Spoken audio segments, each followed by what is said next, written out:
83. Suara benturan itu berhasil mengejutkan banyak orang di sekitar kafe, begitu juga di dalam kafe tersebut. Kini sudah banyak orang yang berkumpul di luar kafe. Semua itu berhasil membuat pengunjung kafe pun mengalihkan tatapannya dan berhamburan keluar dengan rasa penasaran apa yang sedang terjadi. Anas yang melihat itu dengan raut wajah yang sudah bertanya-tanya itu pun dengan kikuk mengembalikan kotak cincin ke dalam genggaman Alpino.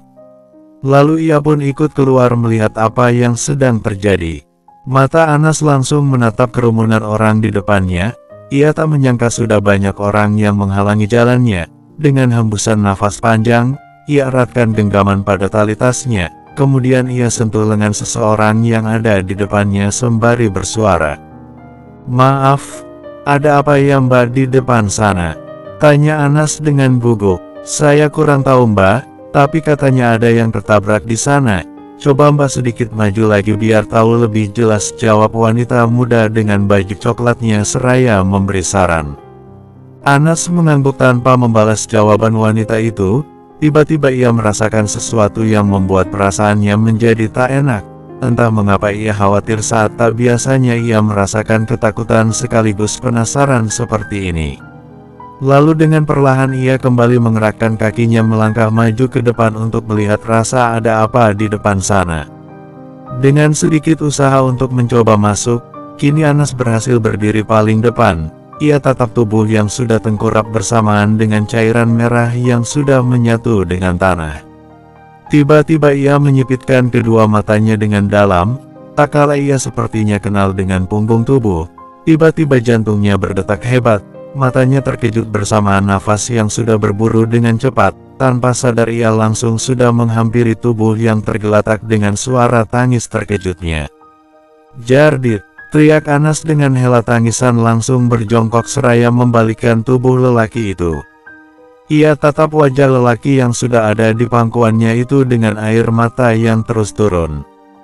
"Kenapa bisa?" ucap Anas dengan serak sembari menyentuh wajah Jardit. "Jardit, bangun! Jardit!" seru Anas dengan rasa frustasi memeluk wajah itu dengan tubuh yang sudah bergetar hebat. Windu yang sedari tadi memotret dan melihat seraya mendengar suara wanita yang dikenal itu dengan tergesa langsung berlari menuju arah tempat yang sudah ramai itu. Ia pun langsung masuk ke dalam kerumunan tersebut dengan wajah yang terkejut melihat Anas dan Jardit di hadapannya. "Anas, kenapa Bi?" katanya dengan terbata-bata tak kala ia menatap tubuh Jardit bersamaan cairnya merah yang memenuhi jalan tersebut. "Windu, bantu aku, cepat hubungin ambulan, cepat!" potong Anas dengan histeris seraya menangis tak karuan. Mendengar itu Windu pun langsung menghubungi ambulan dengan tubuh yang ikut lemas melihat semua kejadian yang ada di depan matanya ini. Kemudian tak lama ambulan datang dengan sigap dan cepat. Kedua petugas medis itu langsung memapah tubuh Jardit ke tandu dan langsung membawa masuk ke dalam ambulan. "Anas, lo ikut mereka, gue bakal nyusul di belakang," ucap Windu dengan cepat. Anas yang masih menangis mengangguk, lalu ia pun ikut masuk ke dalam mobil ambulan dengan baju yang sudah berubah warna menjadi merah menyala. Sepanjang perjalanan Anas memegang erat tangan Jardit saat petugas medis memberikan pertolongan pertama. Anas terus berdoa semoga Jardit masih bisa diselamatkan. Beberapa jam kemudian mobil yang membawa mereka pun akhirnya sampai pada ICU rumah sakit. Dengan cepat petugas itu langsung membawa tubuh Jardit masuk ke dalam ruang khusus yang dimana hanya para petugas medis yang diizinkan masuk. Anas yang masih terus menangis itu, menjatuhkan dirinya pada kursi tunggu. Dalam tangisannya ia terus membisikkan doa. Ia tak menyangka dengan semua ini, pikirannya pun kalut tak kala ia takut terjadi sesuatu pada Jardit di dalam sana. Tanpa Anas sadar terlihat 3 orang yang sudah menghampirinya dengan raut wajah khawatir. Rina langsung memegang pundak Anas dengan mata yang sudah berkaca-kaca. "Anas, kenapa bisa begini? Kenapa Anas?" ucap Rina yang hanya direspon oleh gelengan pada wajah tertunduk Anas dan langsung melepaskan tangannya lalu menangis di depan pintu ICU. Andri yang melihat itu pun langsung membawa Rina ke dalam pelukannya seraya menenangkan istrinya. Selang beberapa menit mereka berempat pun duduk menunggu hasil pemeriksaan dokter. Butuh 1 jam akhirnya dokter yang memeriksa kondisi Jardit keluar. Andri pun langsung berdiri bertanya. "Bagaimana kondisi anak saya, Dok?" Tanya dengan khawatir. "Kondisi anak Bapak dalam keadaan kritis sekarang. Jardit mengalami patah tangan dan tulang rusuk, ada juga pendarahan organ dalam dan banyak luka luar di tubuhnya. Dan saat ini, anak Pak Andri sedang dalam kondisi koma, maka dari itu saya menyarankan untuk segera melakukan operasi," jawab dokter dengan khawatir. Andri menghembuskan nafas panjang, berusaha tenang mendengar ucapan dokter. "Kalau begitu tunggu apa lagi, saya setuju untuk melakukan operasi anak saya, Dok," balasnya dengan cepat. Dokter pun mengangguk dan segera bergegas menyiapkan segala keperluan untuk operasi. Operasi itu pun dimulai. Anas dan Windu ikut menunggu operasi tersebut bersama dengan Andri dan Rina. Segala doa mereka panjatkan untuk keselamatan Jardit agar dokter bisa menangani dengan lancar.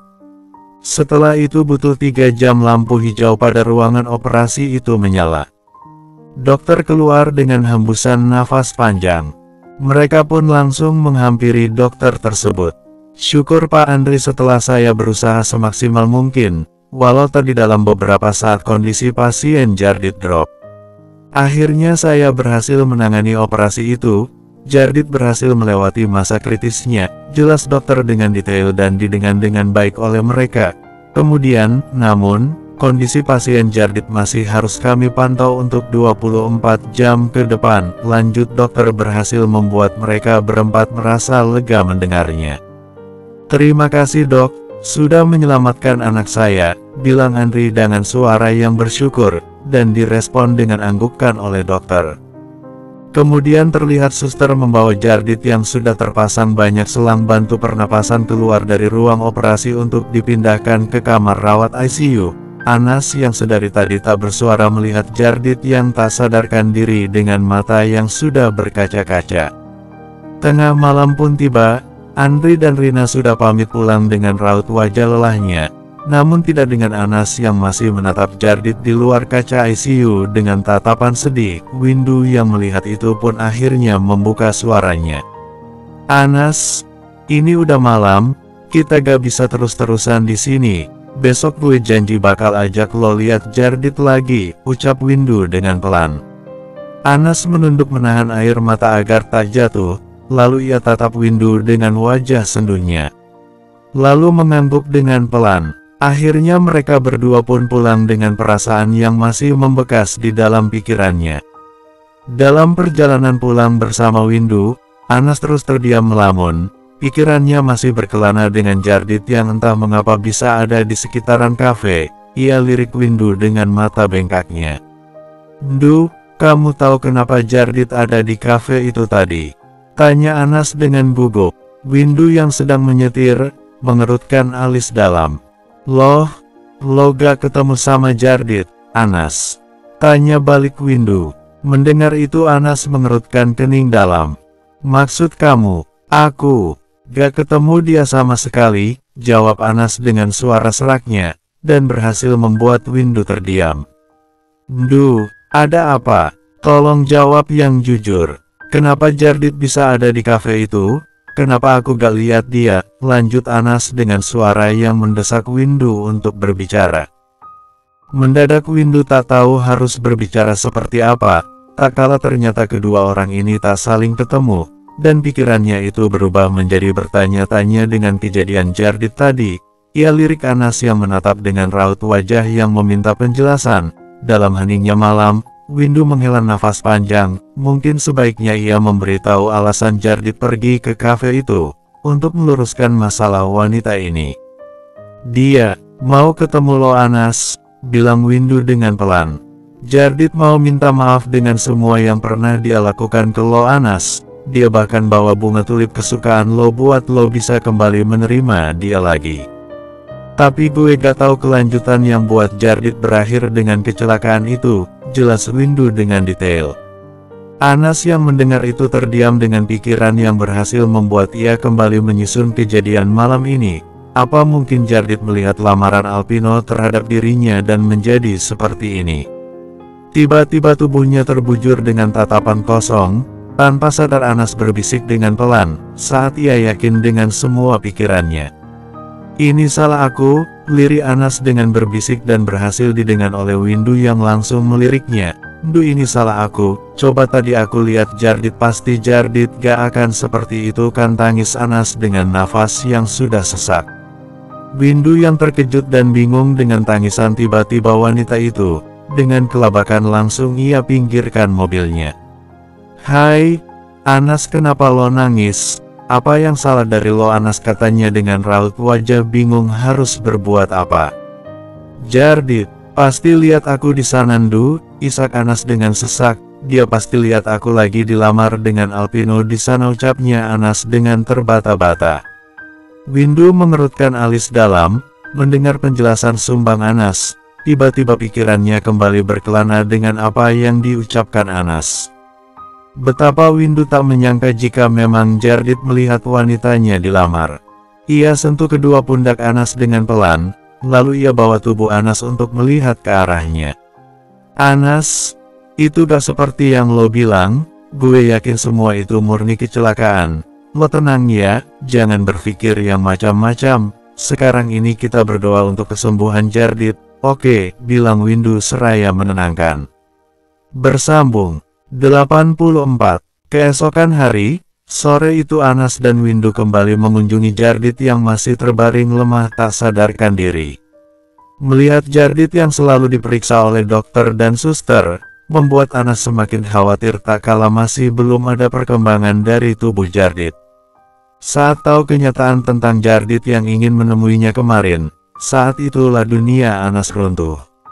Rasa bersalah terus menghampiri Anas, walau tak ada bukti jika semua kejadian itu menunjuk pada Anas, namun bagaimanapun juga semua berhubungan dengannya. Anas tak menyangka jika memang Jardit akan mencarinya kembali. Jika bisa Anas memutar waktu, ia ingin sekali menyelamatkan Jardit detik itu juga. Windu menghembuskan nafas khawatir, tak kala melihat wanita yang ada di samping terus bersedih dan melamun dengan mata yang terus berkaca-kaca. "Anas, jam besuk udah habis, ayo kita pulang," ajak Windu dengan suara pelannya. Anas yang masih terus menatap Jardit di luar kaca itu, sejenak tak bergeming. Kalau boleh ia ingin tetap di sini menemani Jardit sampai membuka matanya. Ia tundukkan kepala dan tanpa suara ia langsung menggerakkan kakinya. Windu yang melihat wanita itu berjalan mendahuluinya, hanya bisa menatap nanar saat ia tak tahu harus berbicara dan berbuat apa. Ia ikut melangkah kakinya, meninggalkan Jardit yang kembali sendiri. Kasus kejadian Jardit ini langsung ditangani oleh pihak kepolisian, dengan Om Andri yang sudah mencari tahu tentang pengemudi mobil yang ternyata sedang mengendarai mobil dengan keadaan mabuk, dan berakhir dengan hukuman beberapa tahun penjara. Windu yang mengetahui semua itu sedikit bernafas lega, saat semua tak membuat Anas bersalah seperti yang diucapkan wanita itu semalam. Namun sepertinya perkiraan Windu salah, ternyata wanita itu, yang Windu yakin masih menyalahkan dirinya sendiri sekarang. "Anas, gimana kalau kita mampir makan dulu?" tanya Windu saat sudah ada di dalam mobil. Anas melirik Windu sekilas, dengan senyum simpul yang ia tampilkan. "Makasih Ndu, tapi sepertinya aku mau langsung pulang aja. Masih ada pekerjaan yang harus aku kerjakan buat besok," jawabnya dengan pelan menunduk. Windu mengangguk mengerti, sejenak ia lirik Anas yang lagi-lagi terdiam. Lalu ia kembali fokus pada kemudinya. Saat ini alasan Anas cukup buat Windu mengerti jika wanita itu masih butuh ruang untuk sendiri. Jadi tak ada hak untuk Windu terus-terus memaksa jika semua terlihat baik-baik saja. Bagaimanapun Anas punya perasaan yang harus dinikmati sendiri. Entah itu perasaan sedih atau bahagia, yang jelas semua butuh ruang masing-masing, bukan? Akhirnya mobil itu sampai di halaman tempat tinggal Anas. Wanita itu langsung turun dari mobil dengan raut wajah yang sudah dipaksakan untuk tersenyum. Windu hanya bisa ikut tersenyum melihat kesedihan wanita itu. "Windu, makasih ya, Udah mau bawa aku ke sana lagi, ucap Anas. Sama-sama Anas, kalau memang lo mau ke sana lagi, lo bisa telepon gue siap kok antar lo kalau memang gue gak sibuk, balas Windu dengan tawa kecil mencoba menghibur. Anas mengangguk merespon ucapan Windu dan mencoba ikut tertawa. Selang beberapa menit akhirnya mobil itu pergi meninggalkan Anas yang kembali menurunkan senyumnya. Dengan tatapan kosong ia helakan nafas pelan, lalu ia langkahkan kakinya masuk ke dalam kosannya tersebut. Sudah 1 bulan berlalu, banyak kerabat Jardit yang datang untuk menjenguk. Dari Pika yang ikut bersedih dengan apa yang sudah terjadi, lalu dengan Devina dan juga Vindi yang datang seraya menguatkan Anas dan kedua orang tua Jardit. Dan juga dengan Alpino yang hanya terdiam melihat Jardit terbaring. Saat ini Jardit masih belum juga membuka matanya. Namun sudah menunjukkan beberapa respon perkembangan yang membuat Jardit akhirnya keluar dari ruang ICU dan dipindahkan ke ruang rawat inap VVIP. Dan sudah 1 bulan juga Anas selalu mengunjungi Jardit untuk sekedar melihat lelaki yang selalu ada dalam pikirannya itu dan untuk sekedar mengganti bunga tulip yang telah layu. Di penghujung bulan, sore itu, bersama sinar senja Anas berdiri menatap Jardit dengan mata yang sudah berkaca-kaca. Ia ambil tangan kaku Jardit ke dalam genggamannya. Ia tundukkan wajah seraya berbisik. Hai, ini sudah hari ke-30 kamu tertidur. Apa kamu gak bosan terus menutup mata? Apa kamu gak capek terus berbaring seperti ini? Apa kamu gak kangen sama orang tua kamu? Apa? Kamu gak mau lihat aku lagi? Lirik Anas dengan air mata yang sudah turun membasahi kedua pipinya. Kemudian, Jardit, kamu cukup bilang rencana kamu itu ke aku. Aku udah maafin kamu, aku selalu terima kamu. Jadi, aku mohon bangun Jardit. Aku kangen sama kamu. Tangis Anas langsung menjatuhkan wajah pada dada bidang Jardit dan menumpahkan semua kesedihannya berharap Jardit bangun mendengar semua keluh kesahnya. Rina yang sedari tadi mendengar semua ucapan Anas di luar pintu, ikut menangis dengan suara yang ia tahan agar tak keluar. Ia langsung melangkah pergi, mengurungkan niat untuk melihat anaknya. Dengan isakan tangis kaki Rina bergerak ke arah di mana Andre berada. Dengan perasaan sedih bercampur emosi Rina langsung keluarkan semua amarahnya di depan Andre. Semua ini salah kamu, bentak Rina histeris dengan isakan tangis sembari memukul dada Andre. Gak seharusnya kamu mendukung pilihan Jardit itu. Gak seharusnya kamu setuju dan buat Jardit kembali kejar Anas. Gak seharusnya kamu buat janji gila itu. Dan buat anak kita jadi terbaring seperti itu. Tangis Rina pecah, dengan tubuh yang sudah merosot dalam pelukan Andre. Dalam pelukannya, Andre hanya bisa mengusap lembut punggung istrinya dengan raut wajah yang sudah menahan air mata agar tak jatuh. Setiap suaranya tertahan, ia tak tahu harus bilang apa. Saat ini pikiran dan perasaannya sama seperti kesedihan Rina. Semua memang salahnya, tak seharusnya Andre selalu ikut di setiap rencana anaknya. Ia sedih dengan semua yang sudah menimpa Jardit. Jika bisa ia lakukan, biarlah Andre yang mengganti posisi Jardit sekarang. Wanita itu berjalan dengan punggung yang sudah bergetar dengan semua yang ia dengar tadi, membuat Anas semakin yakin jika semua memang karena dirinya. Tante Rina benar, tak seharusnya Jardit mengejar dirinya lagi, dan berakhir seperti itu. Dari dulu bukankah semuanya terlihat jelas, kalau Anas tak seharusnya berada di sekitar Jardit, dan tak seharusnya Anas bertemu Jardit. Ia tumpahkan sesak di dadanya, bersama dengan tangisan yang sudah pecah. Tak mempedulikan supir taksi yang sudah menatapnya dengan heran, ia tak tahan dengan semua rasa sedih di dalam benaknya. Tangisan itu semakin kencang tak kala Anas kembali mengingat kenyataan ini. Pagi itu Anas bangun dengan mata yang sudah terlihat bengkak. Ia tatap wajah kusutnya dengan kesedihan pada hatinya. Ia helakan nafas panjang seraya bersiap-siap untuk bergegas berangkat kerja. Butuh waktu 2 jam Anas menghentikan tangisnya semalam, dan sekarang dengan rasa yang terus bersalah, sudah ia putuskan dengan yakin pada semua rencananya hari ini. Ia ambil tasnya dan tak lupa dengan surat yang sudah ia siapkan dari dulu itu. Dengan hembusan nafas panjang, ia taruh surat tersebut dan ia langkahkan kakinya keluar. Sesampainya di kantor, seperti biasa kecanggungan antara Alpino dan dirinya kembali terasa. Setelah kejadian Alpino melamarnya malam itu, Anas memilih untuk menghindar dari lelaki tersebut. Walaupun tak seharusnya Anas seperti itu, namun kenyamanan pada dirinya adalah hal yang utama sekarang. Tak jarang Alpino terus mengambil kesempatan untuk kembali mendekati dirinya. Tak jarang juga Anas berhasil menolak dan menghindar dari lelaki itu. Namun, tidak untuk kali ini, saat dengan tiba-tiba lelaki itu menghalangi jalannya. Anas tatap lelaki itu dengan tatapan gugup seraya bersuara.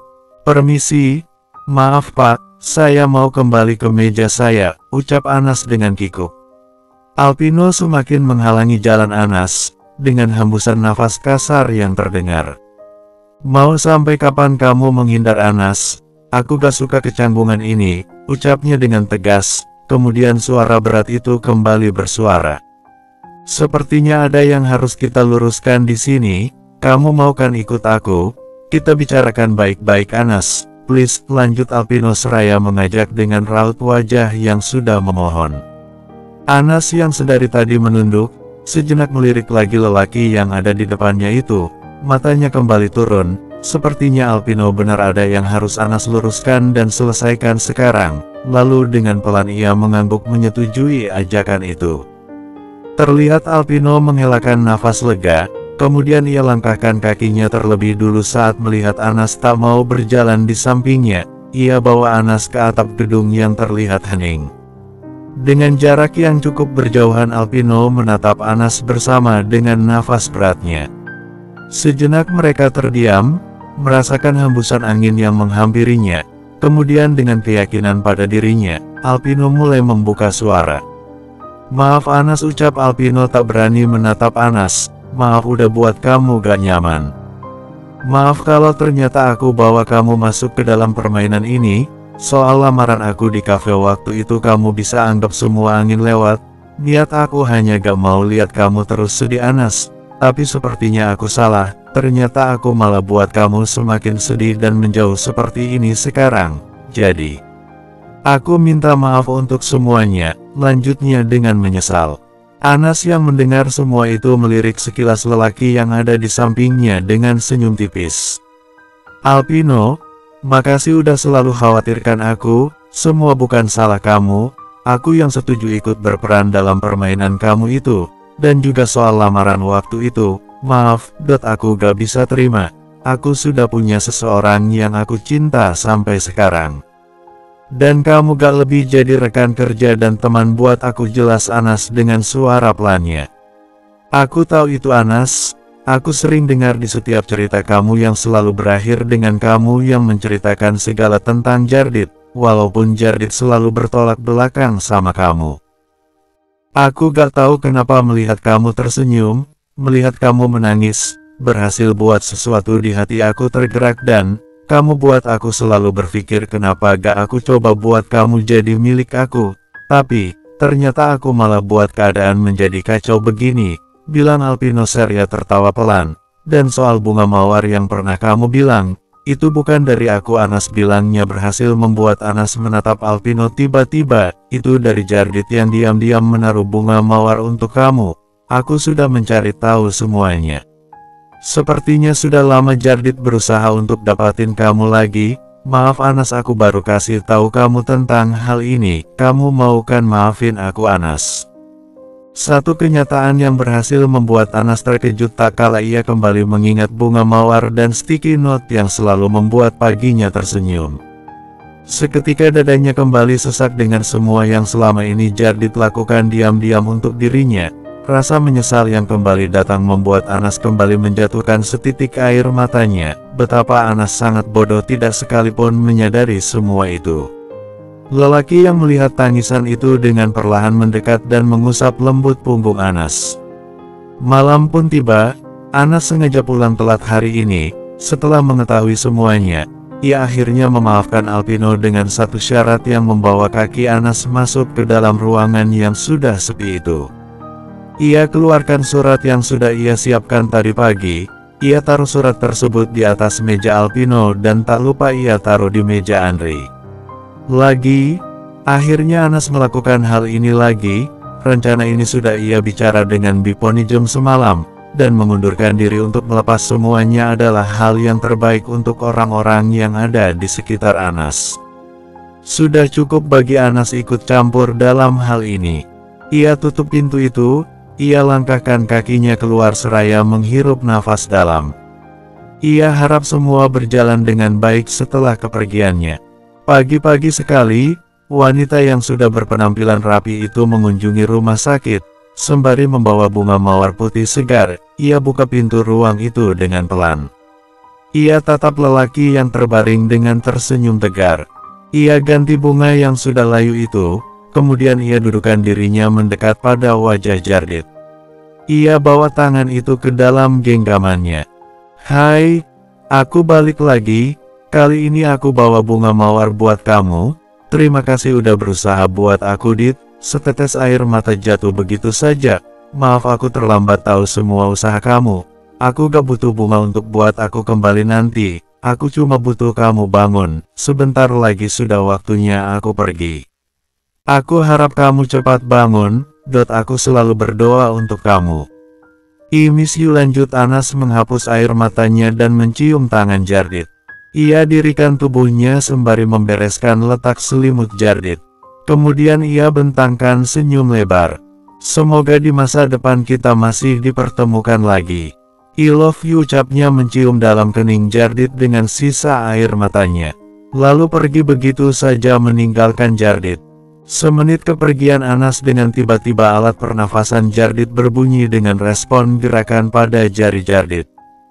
Bersambung 85. Suara pemberitahuan yang sudah terdengar di bandara itu, sejenak membuat wanita yang terduduk itu terdiam masih terlena dengan semua pikirannya. Sentuhan pada pundak itu berhasil menyadarkan Anas dari lamunannya. Ia hembuskan nafas panjang seraya bangkit dari kursinya, dan dengan ketegaran pada raut wajahnya, Anas tatap wanita yang sejak tadi ada di sampingnya dengan tersenyum. Terlihat Biponijem mengangsurkan koper miliknya. Anas ambil koper itu masih dengan senyum manis yang perlahan pudar saat melihat kesenduhan pada raut wajah Biponijem. Dengan salah tingkah Biponijem mencoba tersenyum sembari membuka tangannya lebar. Anas pun langsung menghambur ke dalam pelukan Biponijem dengan mata yang sudah berkaca-kaca. Biponijem menepuk pelan punggung Anas, seraya bersuara, "Jaga diri kamu baik-baik ya nak. Jangan lupa, makan yang teratur, jangan suka begadang. Bibi di sini selalu mendoakan kamu. Jangan lupa kabarin Bibi ya nak, Bibi sayang kamu," ucapnya begitu menenangkan. Dalam pelukan itu Anas hanya bisa mengangguk dengan air mata yang terus ia tahan agar tak jatuh. Suaranya tertahan. Sejujurnya ia sendiri tak ingin pergi meninggalkan Biponijem, namun, keadaan yang sudah memaksa Anas untuk mengambil pilihan ini. Ia lepas pelukan itu dengan hembusan nafas berat. "Bibi juga, jaga diri baik-baik ya, Anas sayang Bibi," kata yang bisa Anas ucapkan saat momen ini membuat Anas tak bisa banyak berkata-kata, dan dengan perlahan ia dorong koper itu untuk check-in keberangkatannya. Sebelum akhirnya Anas benar-benar lanjut melangkah masuk, ia kembali menolehkan wajah menatap Biponijem yang sudah mengusap matanya dengan senyum tegar. Anas yang melihat itu pun ikut tersenyum sembari melambaikan tangan. Kemudian dengan hati yang tak rela ia lanjutkan langkahnya masuk menuju pesawat yang akan membawanya pergi. Asteris. Wanita yang baru masuk itu, tiba-tiba membesarkan matanya, saat mendengar bunyi dari alat penghubung pernafasan Jardit apalagi melihat Jardit sudah sedikit membuka matanya. Dengan terkejut ia pun langsung memanggil dokter untuk segera memeriksa anaknya. Selang beberapa menit dokter pun masuk, dan langsung memeriksa keadaan Jardit dengan senter yang sudah menyinari kedua mata Jardit. "Pasien Jardit tolong ikuti jari saya ya," pinta dokter seraya menggerakkan jarinya, untuk melihat respon Jardit. Setelah melihat respon baik dan cepat dari Jardit, dokter tersenyum senang. Ia tatap Rina yang sudah khawatir meminta penjelasan, lalu dengan anggukan tenang dokter pun membuka suara. "Syukurlah selamat Bu, Pasien Jardit sudah melewati masa komanya, bilang dokter dengan ramah. Rina yang mendengar itu langsung memajukan tubuhnya melihat Jardit yang masih berusaha mengumpulkan kesadarannya. Suster, alat bantu buat nafasnya sudah boleh dibuka. Sore nanti saya akan datang untuk memeriksa perkembangannya lagi. Kalau begitu saya permisi, ucap dokter yang direspon dengan anggukan mengerti dari Rina, dan langsung keluar diikuti suster yang sudah selesai dengan tugasnya. Mata Rina berkaca-kaca melihat Jardit yang benar sudah membuka matanya. Ia sentuh kening Jardit dengan pelan. Jardit, akhirnya, kamu sadar nak, lirik Rina dengan suara seraknya. Asteris, kertas warna putih yang tertahan dari kencangnya angin itu, berhasil membuat lelaki yang sedang menatap ramainya kota, berdesis kasar. Betapa ia tak percaya dengan surat yang sudah ia baca ini. Anas, ternyata meninggalkan syarat seperti ini. Ia tak menyangka jika Anas meninggalkan surat pengunduran diri, tanpa memberitahu alasan untuknya. Mendadak Alpino menyesal telah menerima syarat itu. Ia pukul tembok dengan raut wajah kesal, saat ternyata nomor ponsel Anas sudah tidak bisa dihubungi lagi. "Di mana kamu Anas?" desisnya. Beberapa menit kemudian, setelah dirinya merasa tenang, ia langkahkan kakinya kembali menuju ruangannya, namun langkahnya terhenti saat ia melihat Andri yang sudah ada di ruangannya. Dengan kikuk ia lanjut melangkah menghampiri Andri. "Apa benar, Anastasia mengundurkan diri?" tanya Andri langsung. "Ya, Pak, Anas sudah meninggalkan surat pengunduran dirinya semalam," jawab Alpino dengan gugup. Andri menghembuskan nafas berat. Ia tahu ini akan terjadi lagi. Wanita itu mengapa selalu melarikan diri. Andri sendiri pun bingung saat melihat dan membaca surat dari wanita itu.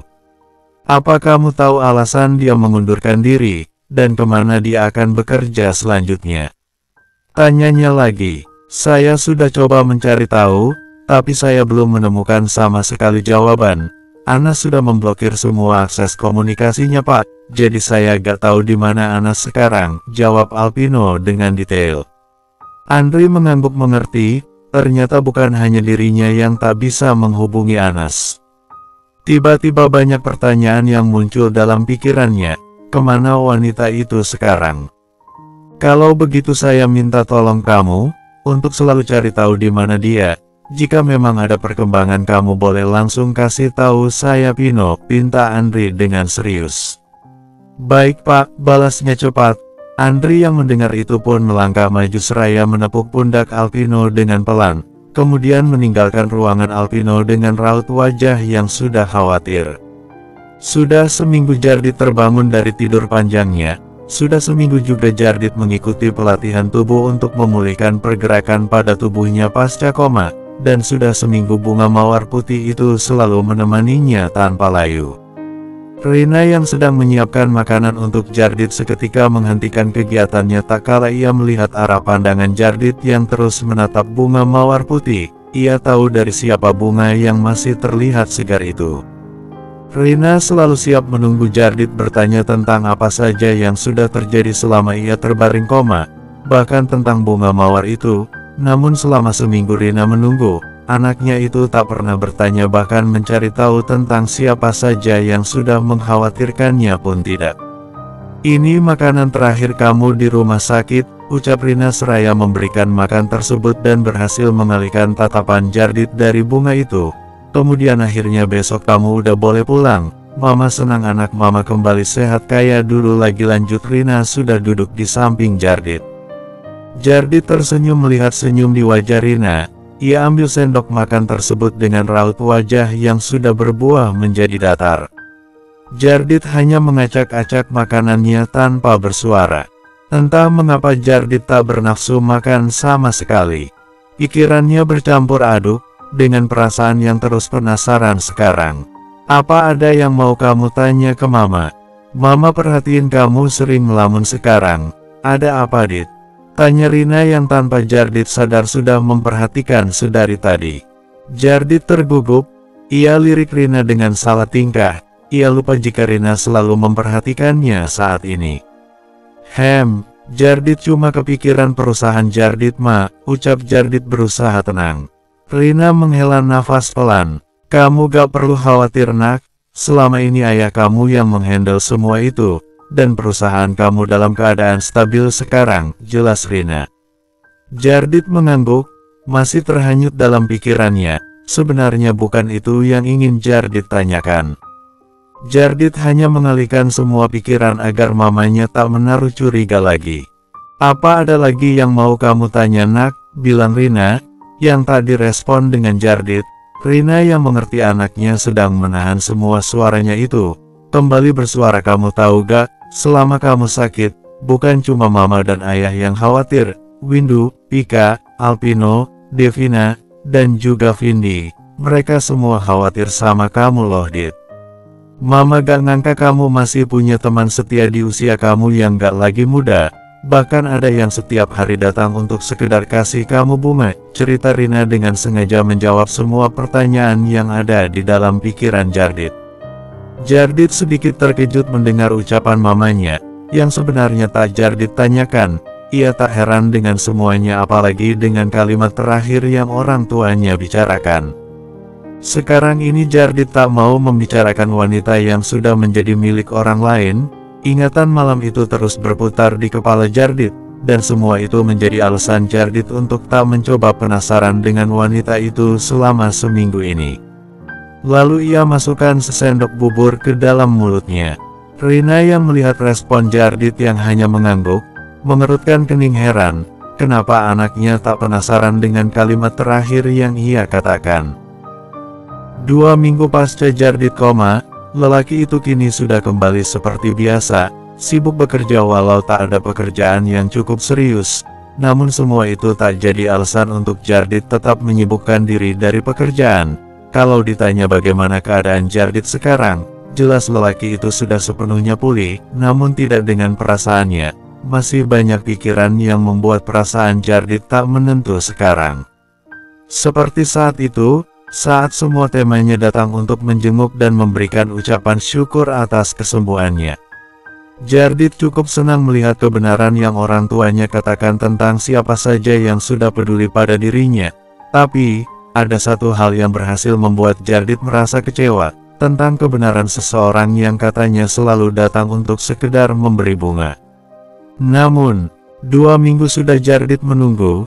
Nyatanya wanita itu tak kunjung datang bahkan untuk sekedar menjenguknya. Semua itu berhasil membuat Jardit menyesal telah menantikan waktu untuk wanita itu. Kini kedua kakinya sudah berdiri tepat di pintu gedung perusahaan tempat wanita itu bekerja. Jardit gerakan kakinya masuk ke dalam gedung tersebut dengan kesiapan pada dirinya. Hari ini Jardit akan mengadakan meeting dengan ayahnya tentang kelanjutan kerjasama. Dalam perjalanan menuju ruang meeting, Jardit sedikit menyipitkan matanya tak kala ia melihat wanita yang duduk di depan ruangan itu sudah berbeda. Tak ingin ambil pusing Jardit lanjutkan langkahnya masuk ke dalam ruangan meeting dekat ruang manajer itu.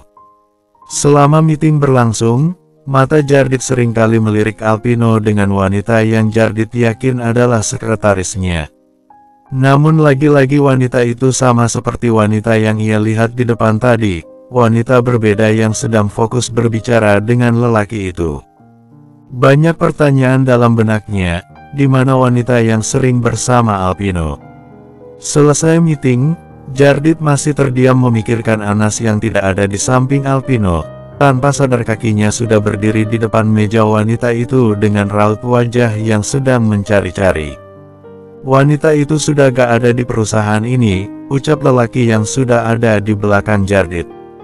Jardit yang sedikit terkejut sejenak merendahkan keterkejutannya, lalu ia balikkan tubuhnya menatap lelaki itu dengan alis yang sudah terangkat.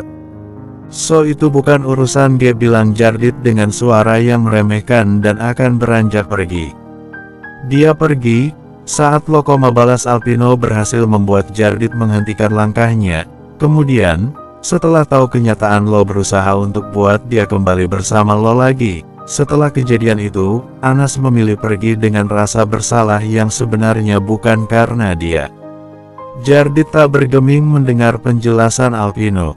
Alpino menghela nafas kasar, Gue memang menang dalam permainan untuk perusahaan ini, tapi gue kalah untuk bisa dapetin hati Anas Dit. Malam itu Anas langsung menolak lamaran gue.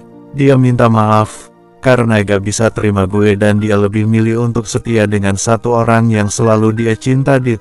Yang gue yakin itu lo, bilang Alpino kembali teringat saat permintaan maaf wanita itu menjadi hal terakhir dirinya berbicara dengan Anas.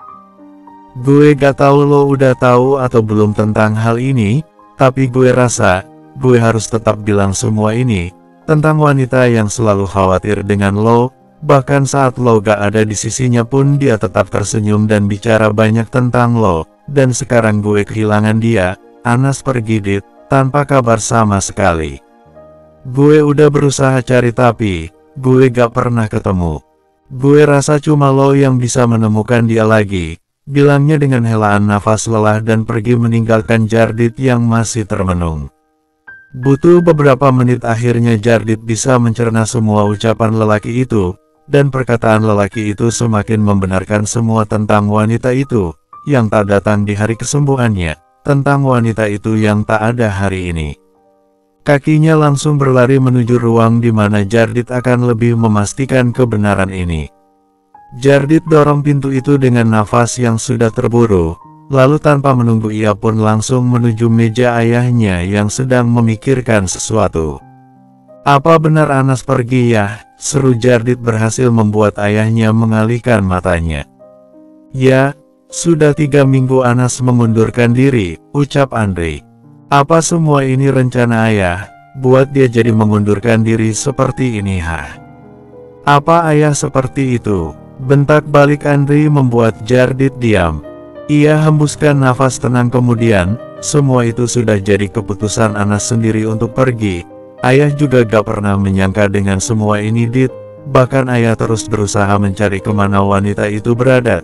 Tapi dengan rapinya Anas pergi tanpa meninggalkan jejak sama sekali. Termaksud Biponijem yang sudah pindah gak tahu kemana, lanjut Andre dengan suara lelahnya. Jadi hal ini yang berhasil membuat ayahnya lebih banyak diam sekarang, memikirkan dan mencari keberadaan wanita itu. Jardit tak tahu harus menjawab apa, saat dirinya pun baru mengetahui semua hal ini. Dengan perasaan kecewa tanpa pamit Jardit pergi meninggalkan ruangan Andre. Mobil itu melaju cepat ke tempat di mana Anas tinggal. Sesampainya di halaman kosan itu Jardit langsung berlari menuju lantai 2 kosan tersebut. Terlihat pintu kosan itu terbuka. Tanpa permisi ia pun langsung masuk ke dalam kosan yang pernah wanita itu tinggal. Ia yakin Anas tak akan meninggalkannya. Namun wajahnya terkejut dengan kecewa tak kala ia malah melihat ibu kos yang sedang merapikan ruangan itu. "Ada apa ya Pak?" tanya Bu Kos, terkejut melihat Jardit. "Kemana wanita yang pernah tinggal di sini Bu?" tanya balik Jardit dengan keringat wajahnya yang sudah mengucur. "Oh, Mbak Anas ya, dia udah lama pindah Pak, ini saya beberes mau ditempati lagi sama orang baru." "Ibu tahu kemana Anas pindah?" "Waduh saya kurang tahu deh Pak, Mbak Anas gak bilang cuma pamit aja pas itu." Mendengar semua itu tiba-tiba perasaan Jardit kembali kecewa dengan dirinya yang lagi-lagi terlambat. Ia langkahkan kakinya kembali menuju mobil, ia tarik rambut dengan kesal ia pukul setir mobil dengan kencang. Tiba-tiba ia khawatir dengan di mana wanita itu berada. Getaran ponsel pada saku celananya berhasil membuat amarah Jardit tertahan. Ia ambil ponsel tersebut dan melihat nomor yang tak dikenal menelponnya. Tanpa buang waktu ia jawab panggilan ponsel tersebut. "Halo," sapa Jardit. Bersambung. 86. Jantung Jardit berdetak tak menentu menunggu jawaban dari balik ponselnya itu. Harapan kecil yang ada di benaknya sedikit membuat Jardit yakin jika nomor yang menghubunginya ini berasal dari wanita yang sedang ia cari sekarang. "Dit, ini gue Windu, lo di mana?" jawab suara itu berhasil membuat Jardit menghembuskan nafas kecewa. Ia mundurkan tubuhnya sembari memijit pangkal hidungnya. Ternyata nomor itu bukan berasal dari wanita yang Jardit harapkan. Dengan kecewa ia pun kembali bersuara. "Ada apa lo cari gue?" tanya Jardit dengan suara lelahnya. Kayaknya dokumen gue ketinggalan di kursi belakang mobil lo Dit, gue mau minta tolong. Lo bisa kan anterin dokumen itu ke rumah gue? Pasti bisa dong ya. Oke gue tunggu. Baik, jawab Windu yang langsung menutup sambungan teleponnya tanpa mau menunggu persetujuan Jardit. Tak kala Windu sudah tahu Jardit pasti akan menolaknya. Jardit lempar ponselnya itu ke kursi samping, dengan raut wajah yang tak berminta. Ia ambil map yang berisi dokumen tersebut. Betapa ia menyesal telah mengangkat panggilan yang ternyata berasal dari Windu. Lalu dengan sedikit penasaran ia lihat dokumen tersebut. Singapore International Photography Festival.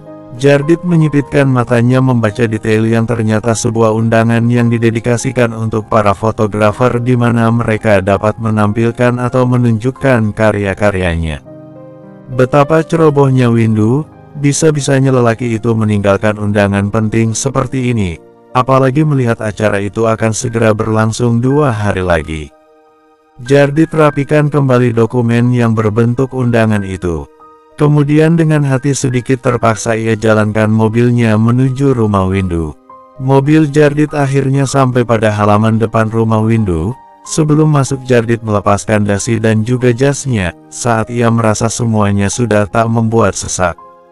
Ia hembuskan nafas sekedar menahan amarah yang ia tahan. Ia pun keluar dari dalam mobil dan langsung mengetuk pintu rumah Windu dengan kencang. Terlihat Windu membuka pintu sembari memakan sebuah cemilan yang sudah dibawanya dengan santai. Windu yang tahu dengan raut wajah Jardit itu dengan cepat menelan cemilannya tersebut.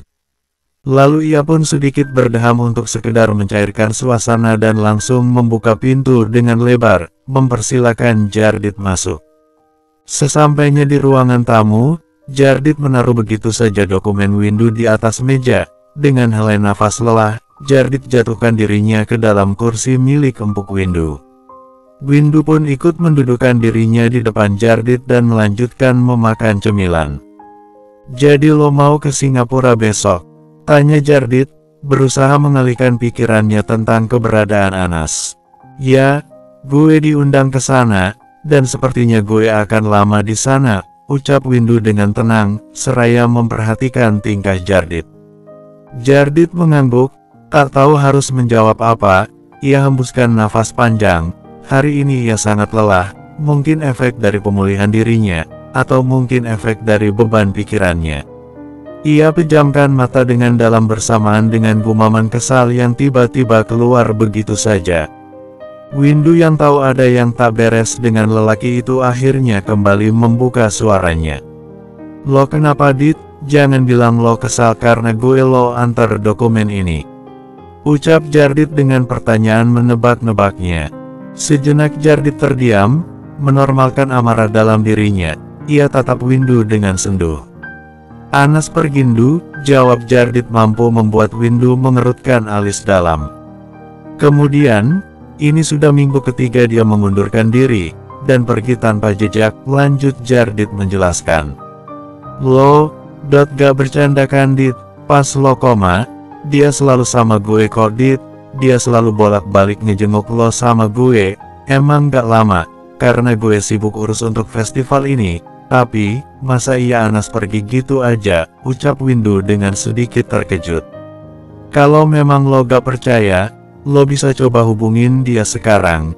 Gue yakin nomor handphone lo juga diblokir sama dia," balasnya dengan menantang. Windu yang tak keberatan dengan ucapan Jardit, langsung mencoba menghubungi wanita itu, dan benar saja Windu tak bisa menghubunginya.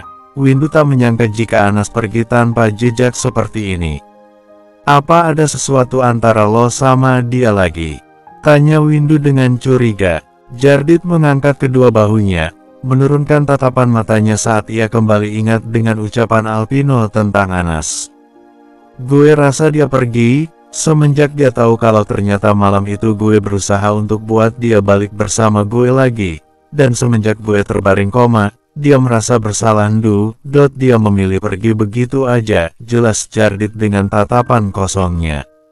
Mendengar penjelasan Jardit, tiba-tiba pikiran Windu kembali teringat saat Anas juga pernah bilang seperti itu pada dirinya. Windu baru tahu dengan kepergian Anas ini, Ia tak percaya jika ternyata Anas benar merasa bersalah yang amat dalam seperti ini. Terus, apa yang akan lo lakukan sekarang, Dit? Gue akan terus mencari dia sampai ketemu, walaupun itu harus memakan waktu yang lama. Gue akan tetap mencarinya, bilang Jardit dengan suara mendalam dan serius. Windu mengangguk mengerti dengan perasaan Jardit. Gue juga akan berusaha cari dia untuk lo, Dit. Gue harap semua ini gak memakan waktu yang lama.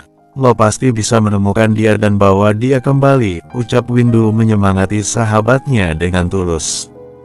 Sudah 2 bulan berlalu. Jardit masih belum juga menemukan keberadaan Anas. Wanita itu benar-benar menghapus semua jejaknya, dan kini wanita itu berhasil membuat Jardit tak tahu harus melakukan apa lagi. Segala cara sudah Jardit lakukan, dengan mengunjungi semua keluarga Anas yang ternyata mereka pun tak mengetahui sama sekali dengan keberadaan Anas, bahkan mereka pun tak cukup kenal dengan Anas. Dan cara terakhir yang bisa Jardit lakukan adalah mencari keberadaan Biponijem saat ini. Mobil Jardit berhenti tepat di sebuah rumah tua yang mempunyai ciri khas yang unik. Setelah berbulan-bulan Jardit mencari, walaupun belum menemukan wanitanya, namun setidaknya ia berhasil menemukan wanita yang tahu segala tentang Anas. Ternyata selama ini Biponijem mengasingkan dirinya di kota Batam. Terlihat wanita parubaya itu sedang menjemur kain di tengah teriknya matahari. Jardit yang gugup dengan semuanya mencoba berhenti sejenak sekedar menenangkan diri. Lalu dengan perlahan ia pun lanjut melangkah ke arah Biponijem. Biponijem menghentikan kegiatan menjemurnya. Tak kala matanya bertemu dengan Jardit yang sudah terdiam dengan kikuk. Kemudian dengan terburu Biponijem mengambil ember dan langsung bergegas pergi. Jardit yang melihat itu langsung berlari mengejar dan menahan lengan Biponijem. Biponijem, tunggu, seru Jardit mencoba tak menyakiti wanita parubaya itu, saat kini wanita itu memberontak. Aduh, lepasin bibi nak Jardit. Nak Jardit ngapain kesini, ucap Biponijem di sela pemberontakannya, namun sudah sedikit tenang. Ada sesuatu yang mau Jardit tanya ke Biponijem, bisa kita bicara sebentar, bilang Jardit masih menahan lengan Biponijem. Biponijem mengerutkan kening dalam. Maaf nak Jardit, saya sibuk, saya gak bisa. Mending nak Jardit pulang aja, katanya dengan tegas dan berhasil melepaskan jemari Jardit dari tangannya. Kemudian tanpa melihat wanita itu beranjak, Jardit menghembuskan nafas kasar melihat wanita parubaya itu yang sudah berbeda. Lalu dengan sisa keberanian yang ia punya ia pun bersorak dengan lantang. Kasih saya kesempatan untuk berbicara, teriak Jardit. Berhasil membuat Biponijem menghentikan langkahnya. Saya sudah kehabisan harapan untuk mencari tahu di mana Anas. Tolong, bantu saya. Saya rela membuang waktu saya untuk mencari bahkan sampai menemui Biponijem seperti ini. Dan semua ini saya lakukan untuk tahu di mana wanita yang saya cintai sekarang, lirih Jardit dengan nafas yang sudah sedikit terburu. Mendengar pengakuan dari Jardit, tiba-tiba perasaan Ponijem tak tega. Ia balikan tubuh kembali menatap Jardit dalam jarak 2 langkah dari tempat lelaki itu berdiri. Ia tatap wajah lelaki yang terlihat putus asa. Dengan helaan nafas pelan ia pun kembali bersuara. Anas tidak ada di sini, ucapnya. Dia hanya bilang ke saya untuk jaga diri baik-baik. Saya gak tahu dengan pasti di mana dia sekarang, tapi yang jelas dia baik-baik saja. Saya sudah janji untuk tidak memberitahu lebih tentang Anas ke kamu. Jadi bibi harap kamu berhenti buang waktu kamu untuk mencari Anas. Biarlah Anas bahagia dengan pilihannya sekarang ini, dan untuk kamu. Terima kasih sudah mau berusaha mencari dia. Bibi juga mau minta maaf untuk Anas, jika selama ini dia selalu merepotkan kamu dan keluarga kamu. Memang tidak seharusnya kita jadi satu keluarga. Bibi rasa kita semua cukup sampai di sini, ucap Biponijem dengan raut wajah tak enak setelah mengatakan semua itu. Ia pun langsung berbalik meninggalkan Jardit yang sudah tak bergeming dengan raut wajah kagetnya. Jardit menatap sendu bayangan dirinya, sembari menahan sesak yang kembali terasa pada dadanya. ia tak menyangka dengan semua perkataan wanita itu, yang secara tak langsung memintanya untuk pergi. Ternyata sesakit ini mendapatkan penolakan, apalagi saat wanita itu memintanya berhenti dari semuanya.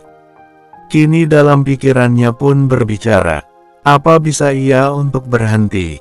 Apa ia sanggup melepas dan berhenti mencari Anas begitu saja, saat nyatanya wanita itu sudah sangat dalam menaruh rasa cinta di hatinya.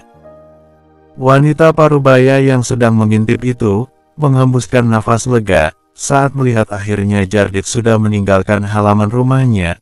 Onijem tak menyangka jika lelaki itu berhasil menemukannya, dan soal perkataannya tadi, Onijem merasa cukup untuk membuat lelaki itu tadi mencari Anas lagi.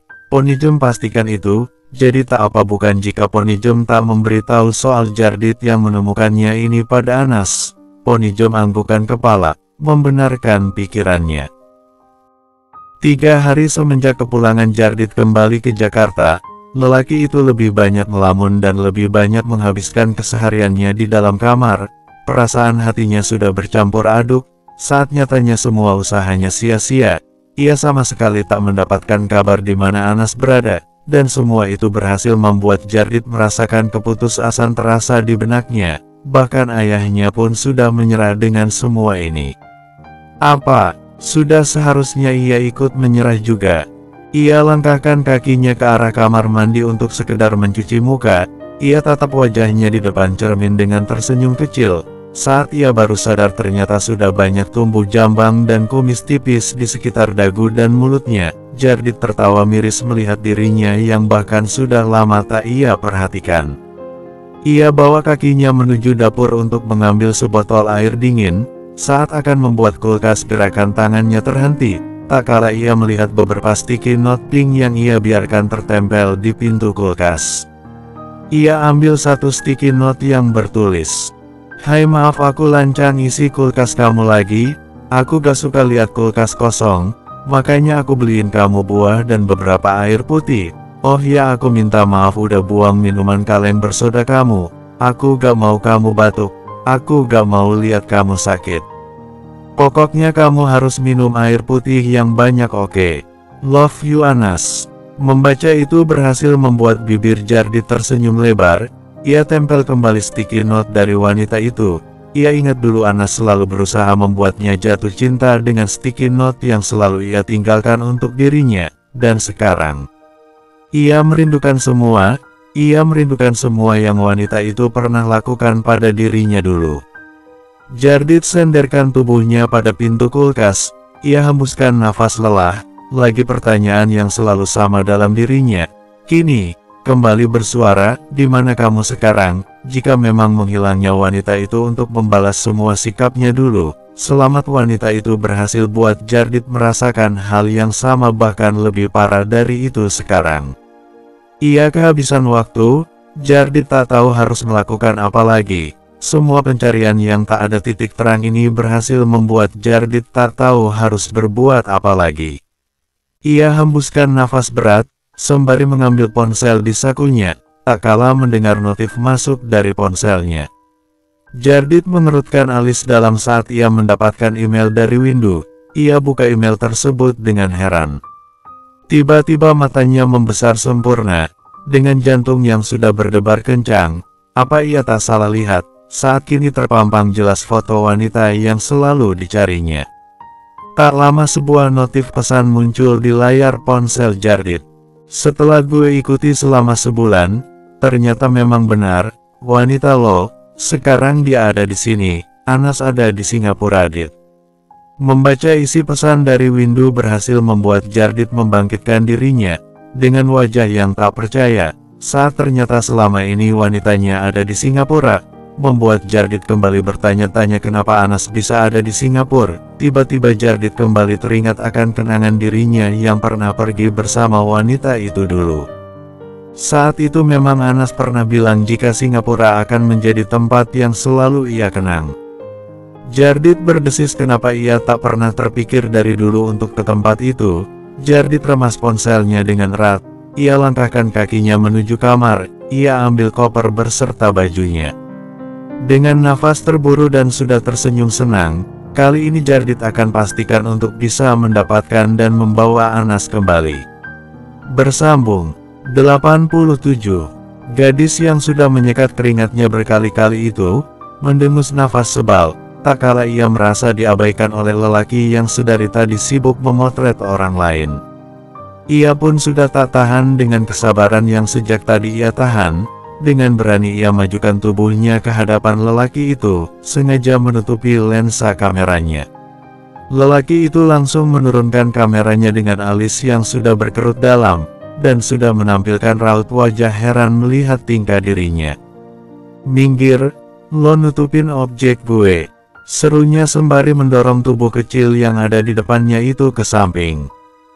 Gadis itu sedikit tersentak dengan dorongan dari lelaki tersebut. Namun dengan tak mau kalah, ia pun kembali berdiri tepat di depan lelaki itu dengan berani, seraya membuka suaranya. "Kak Windu, ngapain sih foto cewek itu terus?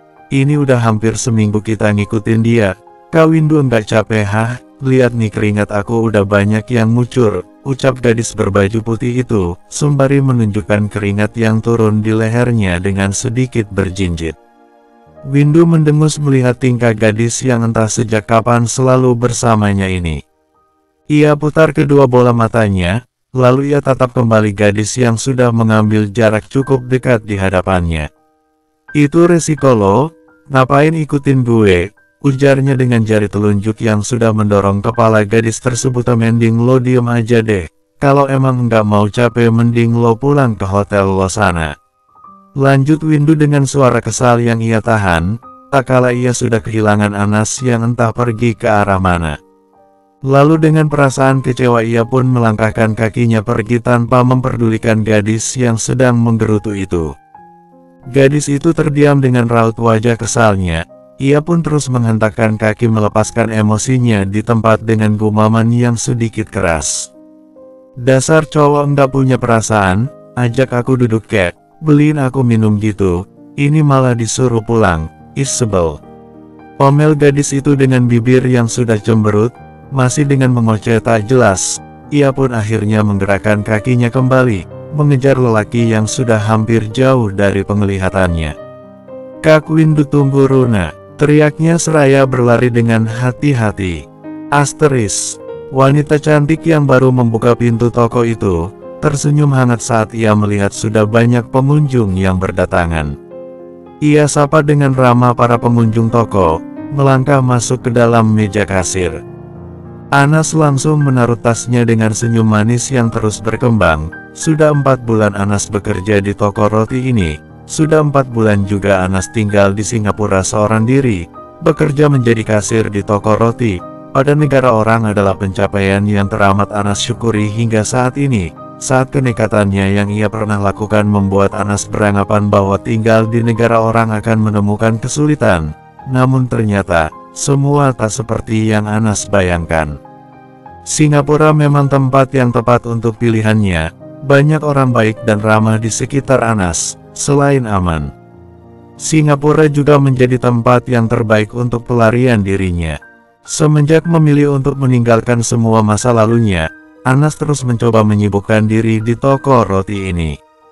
Sudah 4 bulan berlalu Anas dan lelaki itu sekarang mulai berjalan di jalan sendiri.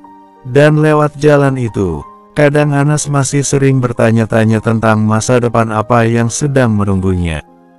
Dan melihat dirinya sekarang, bukankah sudah ia dapatkan masa depannya, dengan Jardit yang Anas yakin telah pulih dan telah menjalankan hari baru tanpa ada ia di sisinya. Dan juga dengan Anas yang berhasil keluar dari pilihannya walaupun nyatanya ia masih terjebak dalam perasaan yang tak pernah surut ini. Kerinduan yang selalu datang berhasil membuat Anas tak mampu untuk melupakan semua tentang Jardit. Di setiap harinya pikiran Anas selalu bertanya-tanya apa lelaki itu merindukannya. Apa lelaki itu mencarinya. Namun melihat tak ada kabar sama sekali dari Biponijem membuat Anas percaya jika lelaki itu sudah tenang dengan dirinya yang sudah tak ada di sisi lelaki itu. Apapun resikonya Anas pastikan untuk tetap mendoakan yang terbaik untuk Jardit. Ia menyanggulkan senyum simpul, dan langsung menggelengkan kepalanya dengan cepat. ia tak boleh terlalu terhanyut akan pikirannya lagi. Bagaimanapun juga ia harus bisa melupakan Jardit dan memulai lembaran baru. Ia ambil apron dan kembali fokus pada kenyataan yang ada di depannya, yaitu kenyataan hidup yang terus memaksa Anas untuk selalu bersemangat. "Good morning Anas," sapa salah satu koki toko dengan ramah. "Good morning, Mrs. Lara," sapa balik Anas dengan ramah.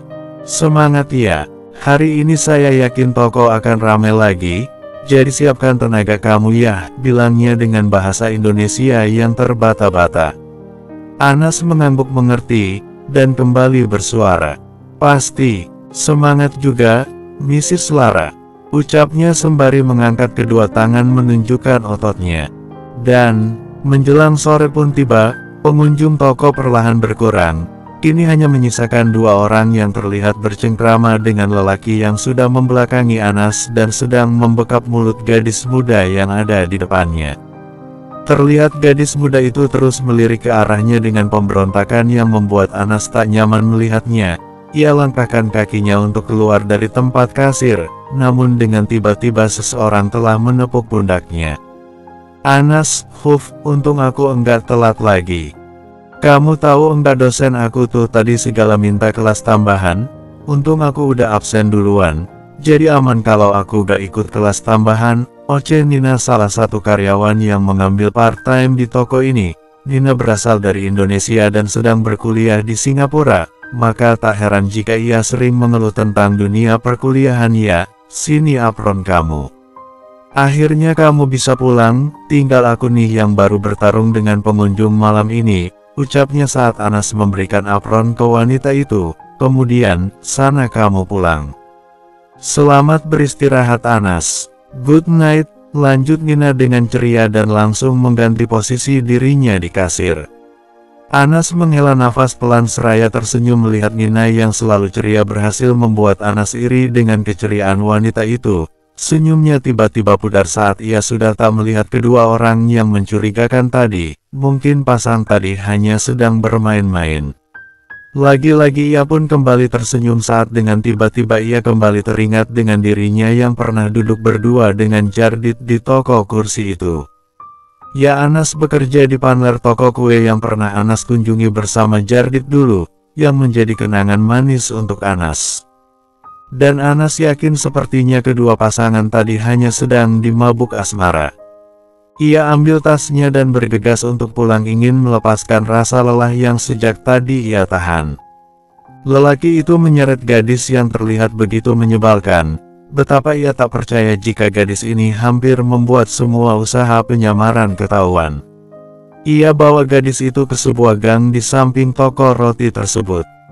"Lo emang nggak bisa diam ya?" bentak Windu, berhasil membuat gadis itu mengerutkan alis dalam. "Udah gue bilang lo diem aja, ngerti enggak?" "Enggak, aku enggak ngerti sama cowok yang enggak punya perasaan kayak kamu," serunya membuat Windu mengerutkan kening. Dengan berani gadis itu memajukan wajahnya mendekat ke arah wajah Windu. "Kamu enggak sadar ya, kita di toko roti itu sama sekali enggak mesan apapun. Kamu biarin aku kelaparan liatin orang makan, dan kamu cuma ngeliatin cewek kasir itu. Dasar cowok enggak pengertian," seletuknya dengan nafas yang sudah terburu.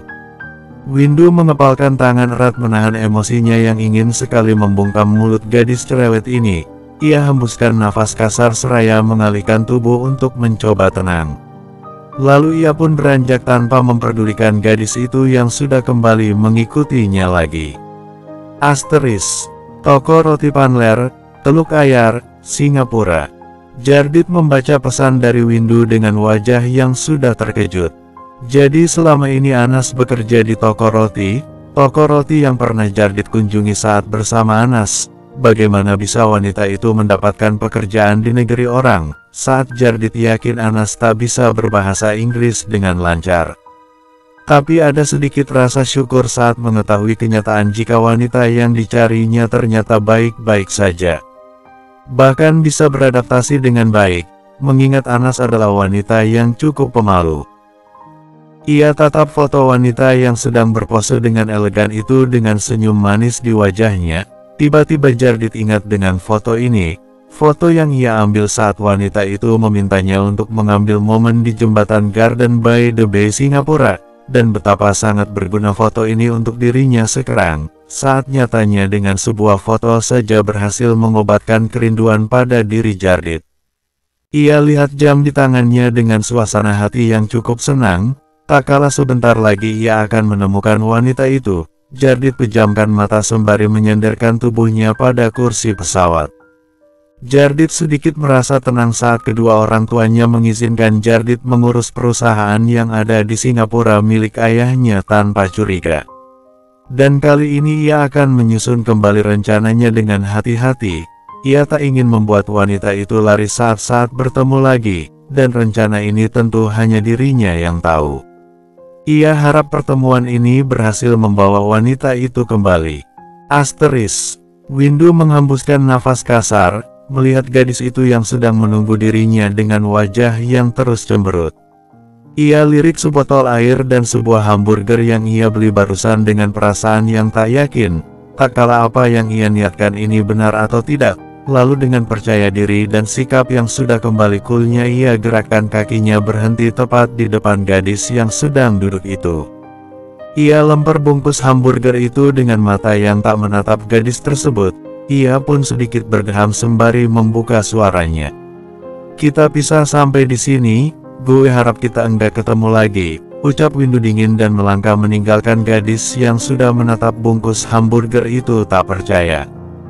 Tersadar lelaki itu sudah melangkah pergi, ia pun langsung berdiri dengan senyum senangnya. "Kak Windu, makasih ya, aku bakal simpan botol dan hamburger ini sampai aku tua nanti," soraknya dengan gembira. Windu yang mendengar itu mengerutkan alis seraya menggelengkan kepala.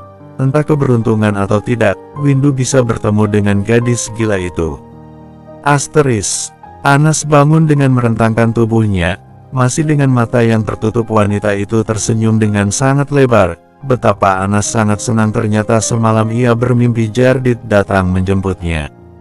Ternyata efek jatuh cinta memanglah sangat luar biasa. Walaupun ia tak mendapatkan cinta lelaki itu dengan bebas, tapi ia berhasil mendapatkan mimpi tentang lelaki itu dengan bebas. Seperti biasa, Anas langsung membuka ponselnya dan melihat kabar berita tentang Indonesia pagi ini. Tak lupa ia pun juga melihat berita tentang perusahaan Om Andre. Anas juga selalu mengikuti berita tentang Jardit dan juga perkembangan perusahaan Jardit. Baginya Sufa cukup bahagia melihat wajah lelaki itu di situs online, saat wajah lelaki itu selalu membuat paginya berjalan baik. Seperti pagi ini, dengan suasana hati yang entah mengapa berdebar tak menentu, padahal tak ada sesuatu yang membuat Anas merasa sangat senang. Ia pasang handset mendengar sebuah lagu yang begitu menenangkan, lalu tanpa sadar jarinya pun ikut bergerak mengikuti alunan lagu tersebut. Semoga debaran ini membawa Anas menuju sesuatu yang baik. Setelah beberapa menit, akhirnya Anas sampai pada toko roti. Ia langkahkan kakinya ke arah dapur. Betapa ia terkejut melihat banyak koki yang membatu lara dengan sibuk. Anas yang melihat kesibukan itu memundurkan langkahnya perlahan sampai seseorang menabraknya. "Loh Nina, bukannya jadwal kamu malam, kenapa datang sekarang?" tanya Anas dengan bingung. "Loh Anas, kamu enggak tahu ya, Bu Lara kan minta semua karyawan toko datang hari ini." "Hah? Masa sih? Memang ada apa?" tanya Anas lagi dan sudah mencari ponsel di dalam tas. Nina berdecak pinggang, menggelengkan kepala. "Kebiasaan enggak lihat grup, hari ini tuh ada yang pesan roti sebanyak 1000 biji Anas. Makanya Bu Lara minta kita semua datang untuk bantu," bilang Nina yang sudah ditatap dengan raut wajah terkejut Anas. "Apa sudah kamu pesan? Roti buat hidangan meeting gabungan nanti?" "Sudah Pak, saya sudah memesannya di toko roti yang Bapak bilang." "Baiklah kalau begitu, terima kasih," ucap Jardit dengan ramah.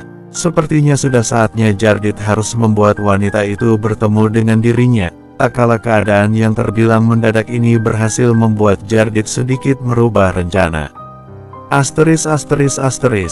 Mendengar ucapan Nina tadi, Anas langsung segera memakai apron miliknya dan langsung berdiri tepat di depan meja kasir. Anas benar tidak tahu sama sekali tentang adanya pesanan yang tak biasanya itu. Semalam ia langsung tertidur setelah sampai pada kamarnya. Ia juga tidak sempat membuka grup saat ternyata ia terlalu asik membaca kabar berita pagi ini. Betapa Anas sangat ceroboh tidak mengetahui kabar penting tentang sekarang ini. Banyak pengunjung yang datang dan berhasil membuat Anas kewalahan. Melihat semua karyawan sibuk dengan pekerjaannya masing-masing, membuat Anas mau tak mau harus bisa menanganinya sendiri. Hari ini ia pastikan bisa menyelesaikan pekerjaannya dengan baik. Yosh, semangat Anas, sorak batinnya, asteris. Jadi, itu rencana lo. Apa lo yakin dia nggak akan pergi pas nanti lihat lo? Tanya Windu di balik sambungan telepon itu. Jardit terdiam sembari memandangi pemandangan langit biru di balkon hotel. Kali ini, gue yakin, dia enggak akan lari lagi, jawab Jardit dengan helai nafas kemudian. Malam ini sudah gue pastikan akan mengakui semua perasaan gue ke dia, lanjutnya dengan suara yang sudah terdengar meyakinkan. Windu tertawa kecil seraya berdecit tak percaya dengan apa yang sudah didengarnya. Gue enggak percaya, kalau lo bisa sebutin ini Dit, secara dari dulu lo lelaki yang selalu dikejar, bukan mengejar, balas Windu dengan tawanya. Jauh di sana, Jardit tersenyum lebar, saat perkata Windu ternyata benar adanya, terbukti jika Jardit melakukan itu semua sekarang, mengejar seseorang, yang tidak pernah ia lakukan sebelumnya. Dan, untuk semua ini Jardit pasti akan bisa menyelesaikan. Mungkin ini yang dinamakan jatuh cinta. Ternyata Anas banyak mengajarkan gue banyak tentang cinta. Pengorbanan hatinya buat gue sadar, saat dia bilang untuk berhenti mencintai gue. Saat itulah gue selalu merasakan kehilangan bilangnya dengan mengingat setiap detail apa saja yang pernah Anas lakukan dulu. Dan sekarang, sudah saatnya gue membalas semua pengorbanan dia. Bahkan gue siap mengorbankan nyawa gue jika itu perlu. Lanjut Jardit dengan suara yang terdengar serius. Tiba-tiba Windu terdiam mendengar kalimat terakhir Jardit yang berhasil membuat Windu kembali teringat tentang kejadian di masa lalu. Kejadian saat seseorang mengorbankan dirinya untuk menyelamatkan nyawanya. Halo Ndu, lo denger gue kan? Lo masih di sana kan? Ucap Jardit, yang langsung membuat Windu tersadar akan lamunannya. Ya halo, sorry jaringannya jelek, gue denger kok Dit, gue salut sama lo. Ternyata, lo udah menemukan orang yang lo cinta. Apapun rencana lo itu, gue akan selalu dukung lo Dit. Semoga malam ini lo berhasil mengakui semua perasaan lo. Thanks Ndu, selalu support gue. Untuk lo, gue selalu percaya. Suatu saat nanti lo pasti akan menemukan seseorang yang bisa buat lo jatuh cinta lagi.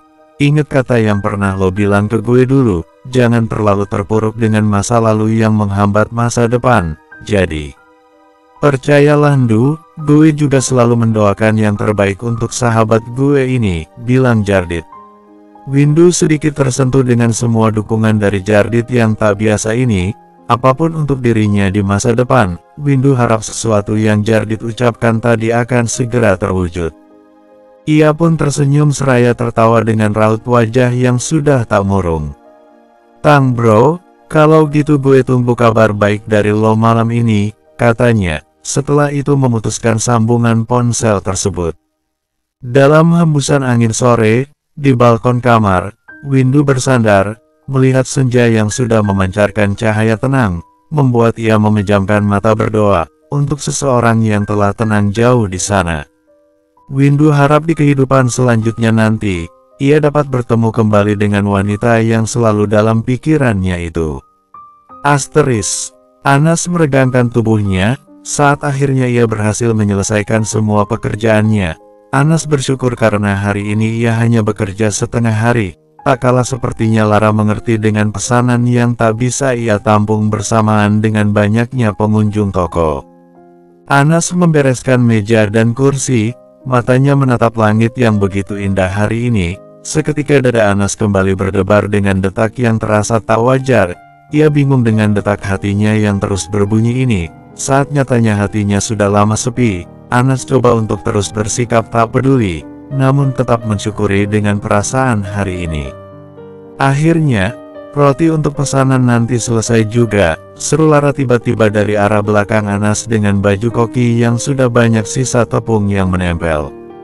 Anas yang melihat itu, menghampiri Lara dengan senyum manis di bibirnya. Mrs. Lara hebat, bisa menyelesaikan semuanya dengan tepat waktu, ucap Anas sudah mengacungkan kedua jempolnya. Lara ikut mengacungkan kedua jempol dengan senang. Bersamaan dengan mata Lara yang sudah menelusuri penampilan Anas. Anastasia, hari ini kamu cantik sekali. Kamu sangat cocok menggunakan dress itu. Apa kamu berdandan juga hari ini? Tanyanya dengan tatapan meneliti menatap wajah Anas.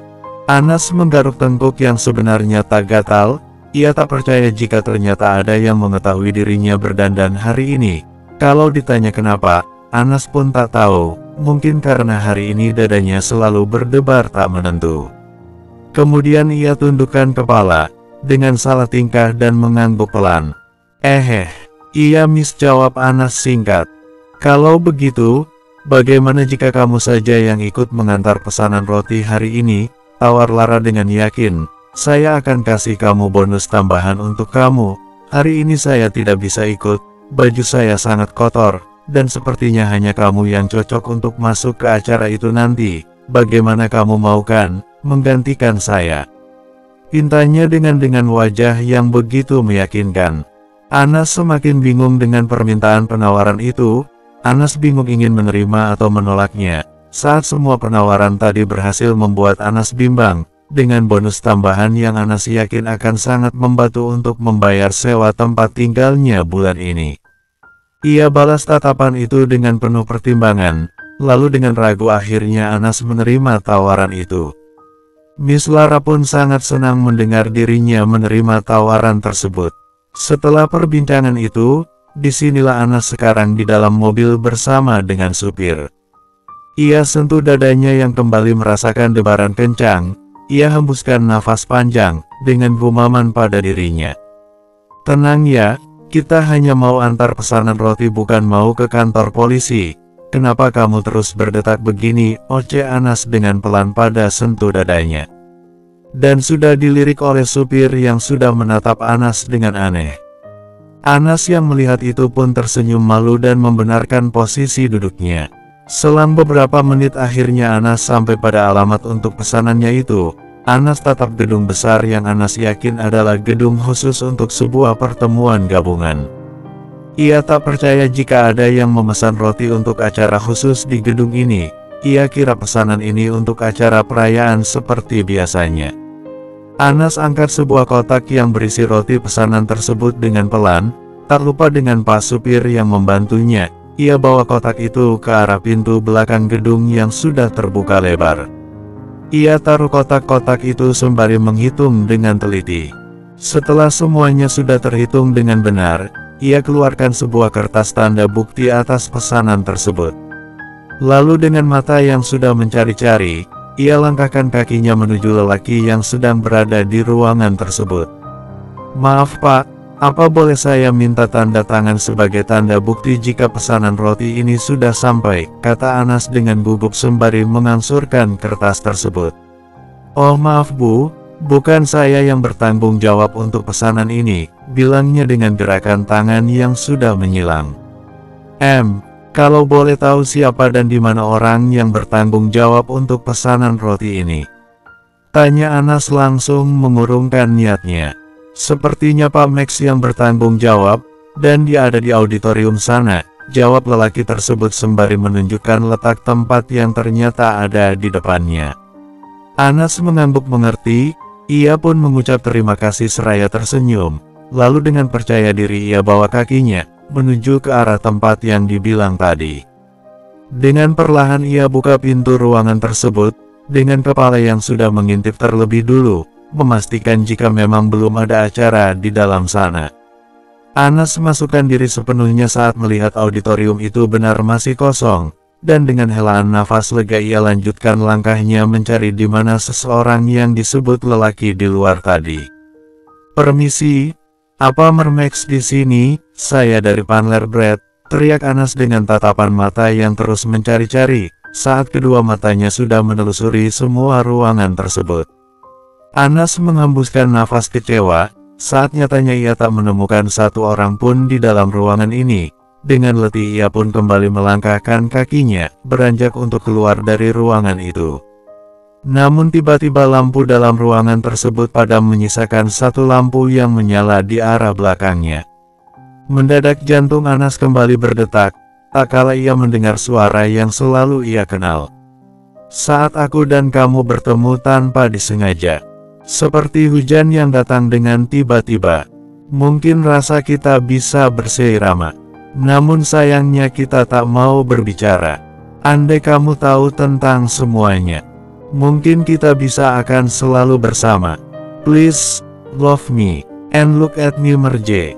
Suara lelaki yang selesai membaca sebuah puisi itu, berhasil membuat Anas langsung membalikkan tubuhnya, saat ia sangat kenal puisi yang diucapkan tadi. Puisi dirinya yang pernah ia tulis untuk seseorang, tubuhnya terpaku melihat seseorang itu sudah ada di depannya. Lelaki itu terus menatap lurus wanita yang berdiri dengan gugup. Jardit yang melihat wajah wanita itu yang sudah menunduk, dengan perlahan ia pun melangkah mendekat ke arahnya. Dan berhenti 2 langkah tepat di hadapan wanita tersebut. Pertama kali kita bertemu, saat kamu memberi surat cinta yang ternyata berisi sebuah puisi. Surat dan puisi itu berhasil buat aku enggak bisa paham dengan arti di setiap katanya, dan itu surat cinta paling aneh yang pernah aku terima. Tapi siapa sangka jika ternyata surat puisi itu masih tersimpan dengan rapi sampai sekarang, tanpa harus aku tahu siapa penulis, tiba-tiba seseorang datang dengan sebuah pertunangan dan pengakuan cintanya. Memang pada awalnya aku menolak, tapi entah kenapa aku enggak bisa menyingkirkan itu. Kamu seperti puisi yang enggak bisa ku mengerti. Semua emosi yang muncul karena kamu bukanlah hal biasa. Dan juga masalah terburuk yang pernah aku alami saat itu, terus buatku berpikir dengan semua jawaban yang aku kira memang benar adanya. Tapi aku salah, kalau ternyata kamu adalah pengecualian dalam hidupku. Kamu pernah bilang jika ada masanya seseorang bisa memutuskan pilihannya sendiri. Dan sekarang, masa itu datang untukku. Datang untuk sekedar memilih dan membalas semua yang pernah kamu lakukan dulu terhadapku. Anas jelas Jardit kembali melangkah maju sembari bersuara. Jika aku merasakan hal yang sama, apa kamu mau kembali seperti dulu kala? Tanya Jardit dengan puisi singkatnya. Ia bawa kedua tangan Anas ke dalam genggamnya. Aku memang enggak bisa buat kata-kata indah, tapi aku masih bisakan untuk bilang, please, love me again Anas. Tolong cintai aku lagi. Lanjutnya berhasil membuat Anas tak bergeming dengan apa yang sudah didengarnya.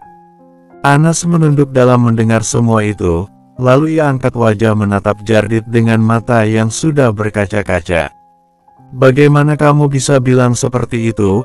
Apa kamu nggak bosan kalau aku melakukan semua itu lagi? Ucap Anas dengan suara yang bergetar dan mata yang sudah kembali menunduk. Ya aku bosan, bahkan aku muak dengan semuanya.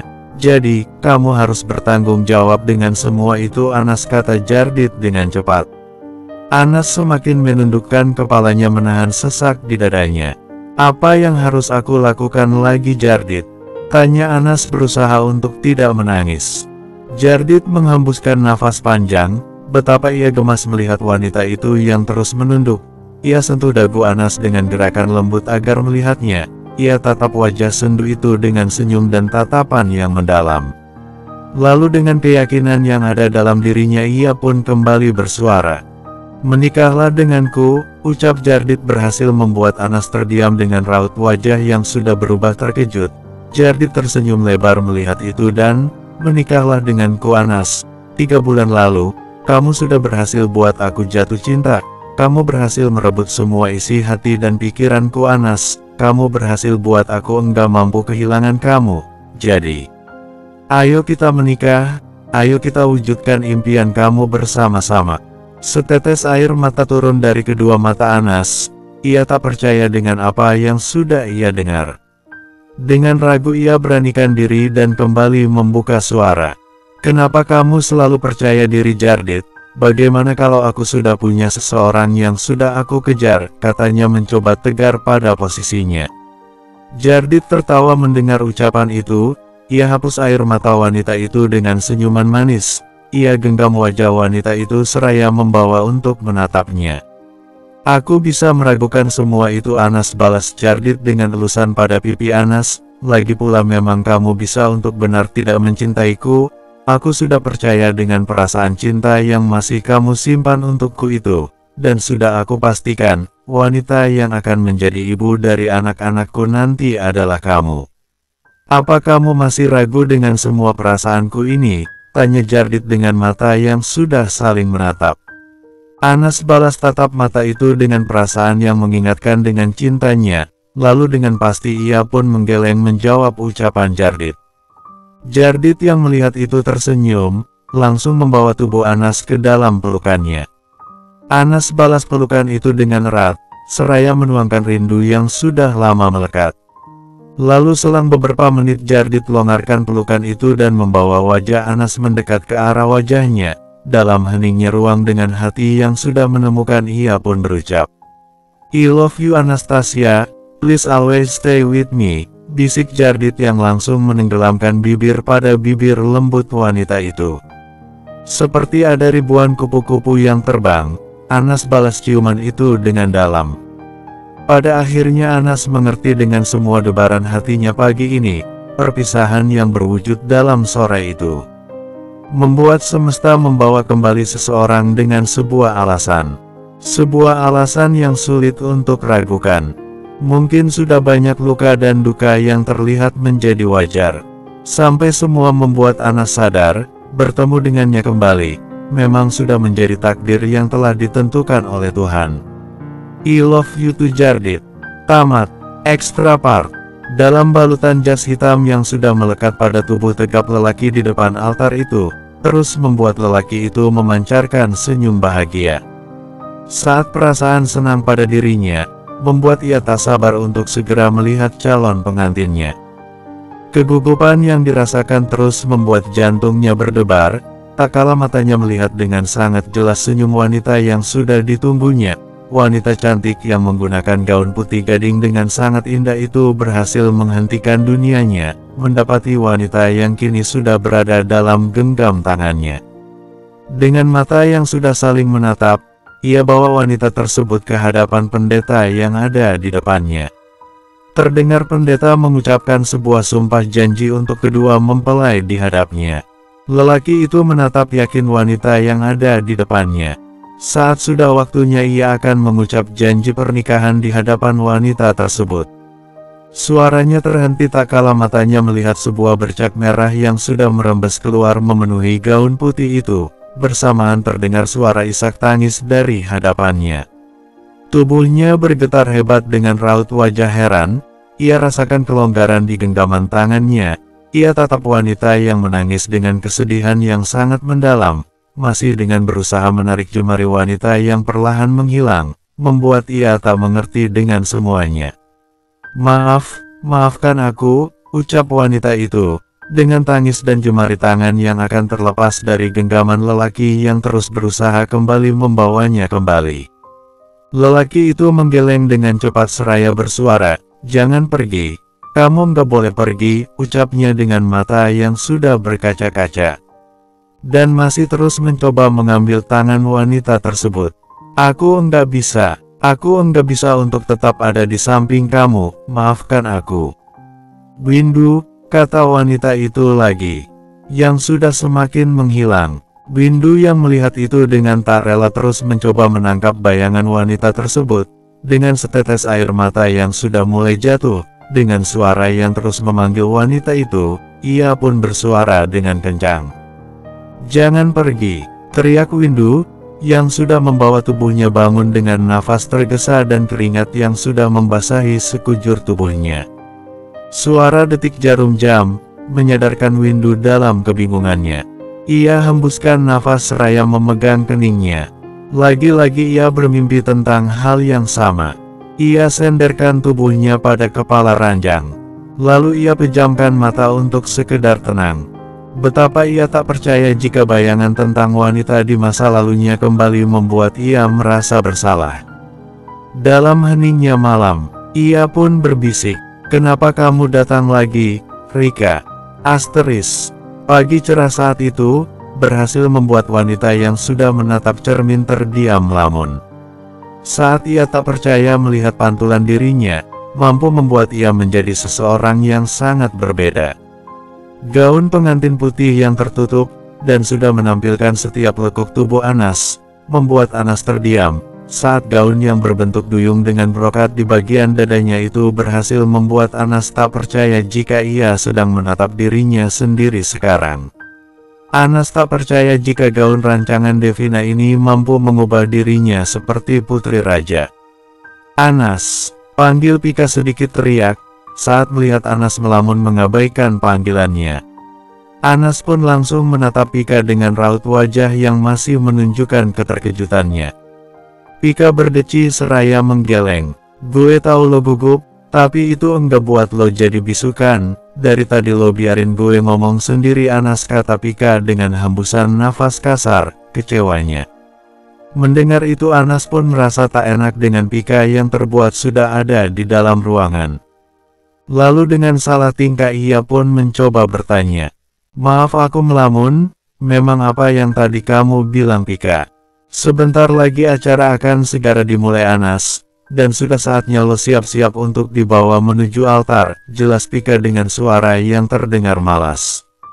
Anas mengangguk, tersenyum mengerti. Tiba-tiba Anas terdiam saat menatap Pika, yang sudah melipat kedua tangannya dengan raut wajah yang sudah berubah menjadi datar. Terlihat Pika memajukan langkahnya, seraya kembali membuka suara.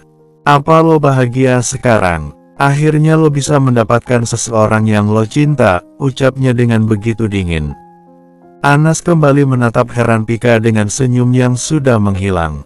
Kemudian tanpa ragu ia pun menganggukkan kembali menampilkan senyum pada wajahnya.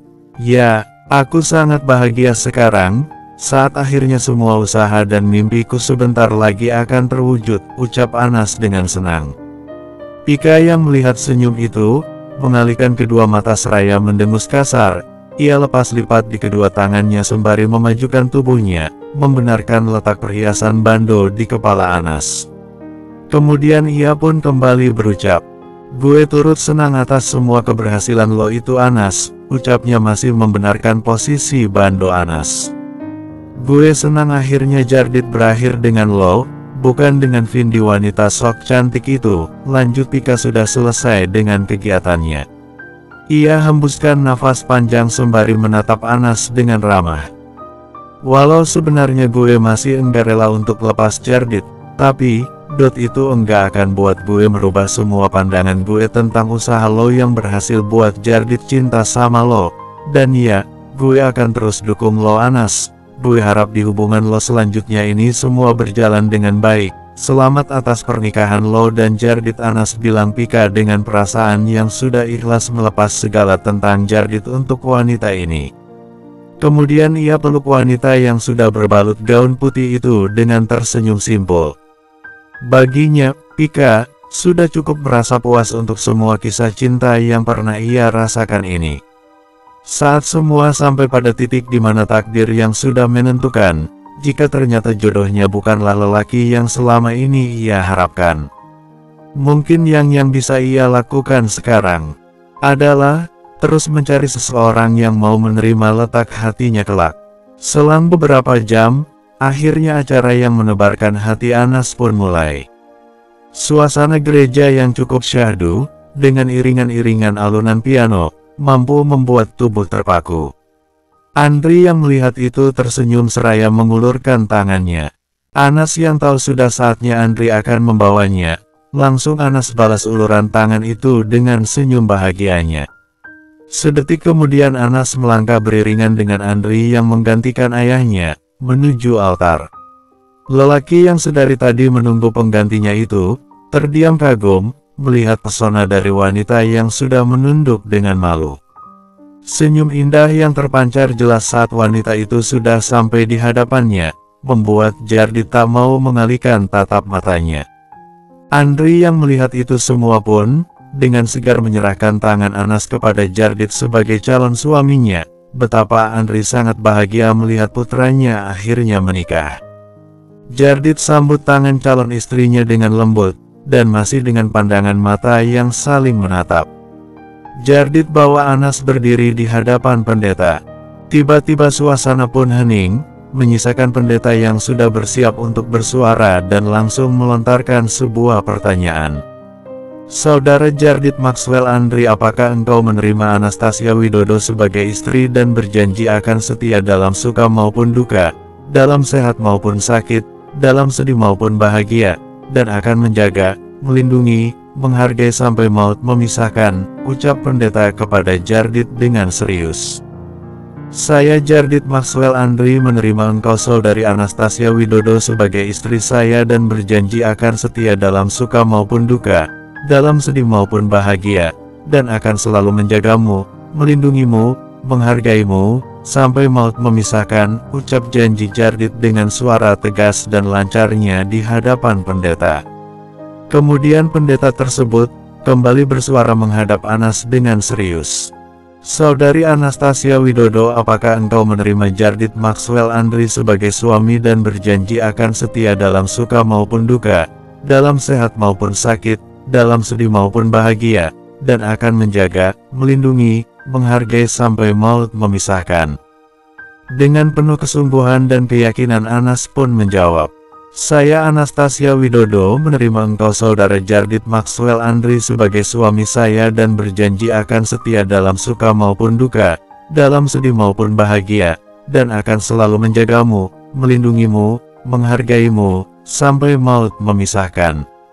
Setelah mengucapkan janji pernikahan, suasana sekitar pun terasa begitu hangat, apalagi saat Jardit menyamatkan cincin bermata putih berlian, yang sudah terukir nama Jardit di dalam sisi cincin tersebut.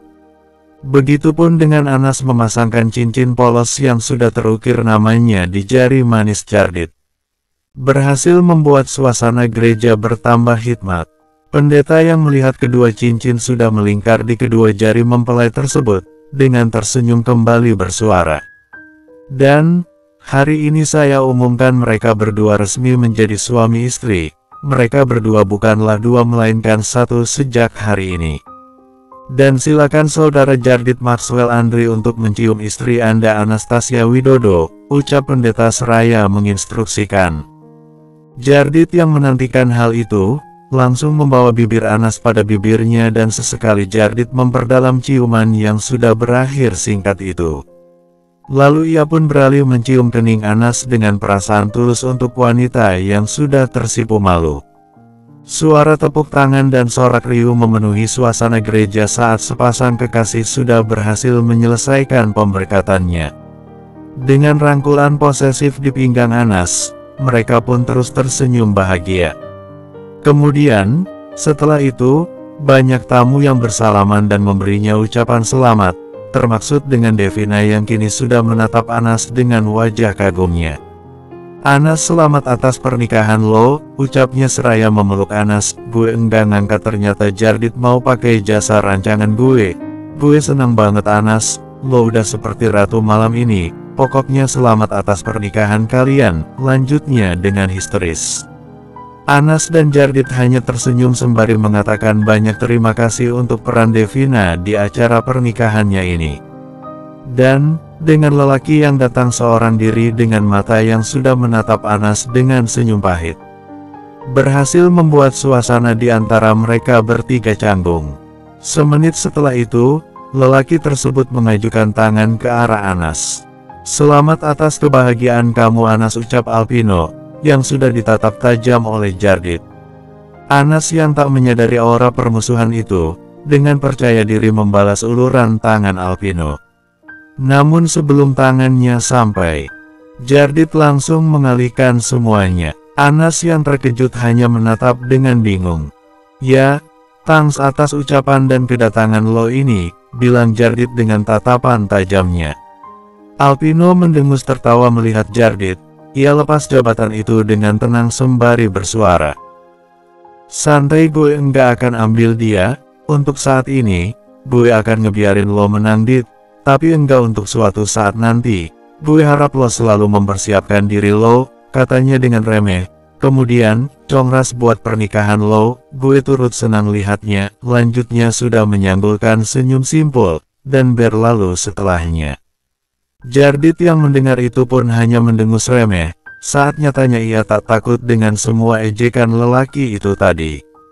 Anas yang melihat semuanya langsung merangkul tangan Jardit, tak mau Jardit terbawa emosi. Melihat tingkah Anas berhasil membuat amarah Jardit hilang begitu saja. Perlahan akhirnya, Anas dan Jardit selesai menyalami para tamu undangan yang datang. Kebanyakan tamu yang datang berasal dari rekan bisnis Jardit, dan juga teman sebaya Jardit yang Anas tak kenal. Kecuali Pika, Windu yang sudah memberikan ucapan selamat terlebih dulu tadi. Dan berbicara tentang teman, ada satu teman Jardit yang tak datang malam ini. Siapa lagi kalau bukan Vindi Selina, wanita yang hampir menggantikan posisi Anas saat itu. Wanita yang mengirimkan sebuah surat atas ketidakhadirannya, mampu membuat Anas sedikit merasa bersalah. Saat surat yang berisi tulisan itu berhasil membuat Anas menyesal telah berpikiran buruk tentang Vindi. Vindi ternyata sudah pergi untuk melanjutkan studinya. Ia juga meminta maaf untuk segala permasalahan yang pernah terjadi dulu. Anas yang baru tahu dengan semua yang wanita itu lakukan untuk Jardit dan juga dirinya. Hanya bisa mendoakan agar wanita itu selalu diberikan kebaikan dalam kehidupannya. Jika nyatanya Vindi berhasil membuat Jardit jujur pada perasaannya sendiri. Mungkin jika tidak ada Vindi saat itu, Anas enggak akan mungkin berakhir di pelaminan seperti sekarang ini. Dan semua hal itu membuat Anas sangat bersyukur, saat nyatanya ia selalu dipertemukan oleh orang-orang baik. Sampai pada acara di mana pesta dansa pun tiba. Malam itu sudah banyak tamu yang mulai berdansa satu sama lain. Jardit yang tak mau ketinggalan dengan sengaja membawa Anas menuju tengah-tengah pesta. Anas pun tergugup kaget dengan semua tingkah Jardit yang begitu tiba-tiba. Sebelum Jardit memulai dansanya, dengan kikuk Anas angkat wajahnya, menatap Jardit dan berbisik. "Jardit, aku enggak bisa dansa." "Aku tahu," ucap Jardit sembari membawa tangan Anas pada pinggangnya. Kemudian dengan perlahan Jardit gerakan badan mengikuti alunan instrumen lagu. Ia lihat Anas yang sudah memunculkan wajah salah tingkah. Lalu dengan gemas Jardit bawa wajahnya masuk ke dalam leher wanita itu sembari berbisik, "Kamu tahu, sekarang ini aku lagi buat rencana," bilang Jardit sukses membuat Anas penasaran. "Rencana apa?" "Besok aku akan lebih mencintaimu dari hari ini. Aku ingin selalu berdampingan," sambil tersenyum dan tertawa. "Itu rencanaku." Anas mengerutkan alis dalam, saat mendengar ucapan Jardit yang tak asing itu. Lalu ia kembali menatap Jardit. "Kamu baca diari aku ya," ucap Anas. Tak kala kata-kata tadi adalah kalimat puisi yang pernah ia tulis di dalam buku diarinya. Jardit tertawa mendengar itu sembari menggeleng. Ia peluk Anas dengan sangat dalam seraya berdansa dengan tenang. "Aku pernah ketemu wanita mabuk waktu di Singapura. Wanita mabuk itu berbisik persis seperti tadi, dan karena dia aku jadi tahu kalau ternyata kamu enggak bisa dansa," bilang Jardit, yang mampu membuat Anas memberhentikan gerakan dansanya dan sudah menatap Jardit tak percaya. "Jangan bilang itu aku yang pernah," ucap Anas dengan wajah malu yang ia tenggelamkan pada dada bidang Jardit. Jardit tersenyum dengan lebar dan mengangguk. Ia gerakan lagi tubuhnya untuk berdansa. Dan saat alunan musik itu berhenti, Jardit kembali menurunkan wajahnya tepat di samping telinga Anas. "Kamu tahu, selain rencana tadi, aku punya rencana lain lagi," bisik Jardit, dan membuat Anas mengerutkan kening dalam. "Apa itu?" tanyanya sudah kembali masuk ke dalam pelukan Jardit. Dengan hembusan nafas yang membuat Anas geli, Jardit pun kembali bersuara. "Menjadikan kamu sepenuhnya jadi milikku malam ini," Anas bisik Jardit sukses membuat tubuh Anas menegang dan sudah tersipu sangat malu. "Udah ya, Kita sama-sama ucapkan selamat untuk Jardit dan Anas yang berhasil bersatu. Terima kasih untuk semua, sampai di sini aja ya kisahnya. Sampai jumpa di kisah lainnya. Matur nuwun, hatur nuhun.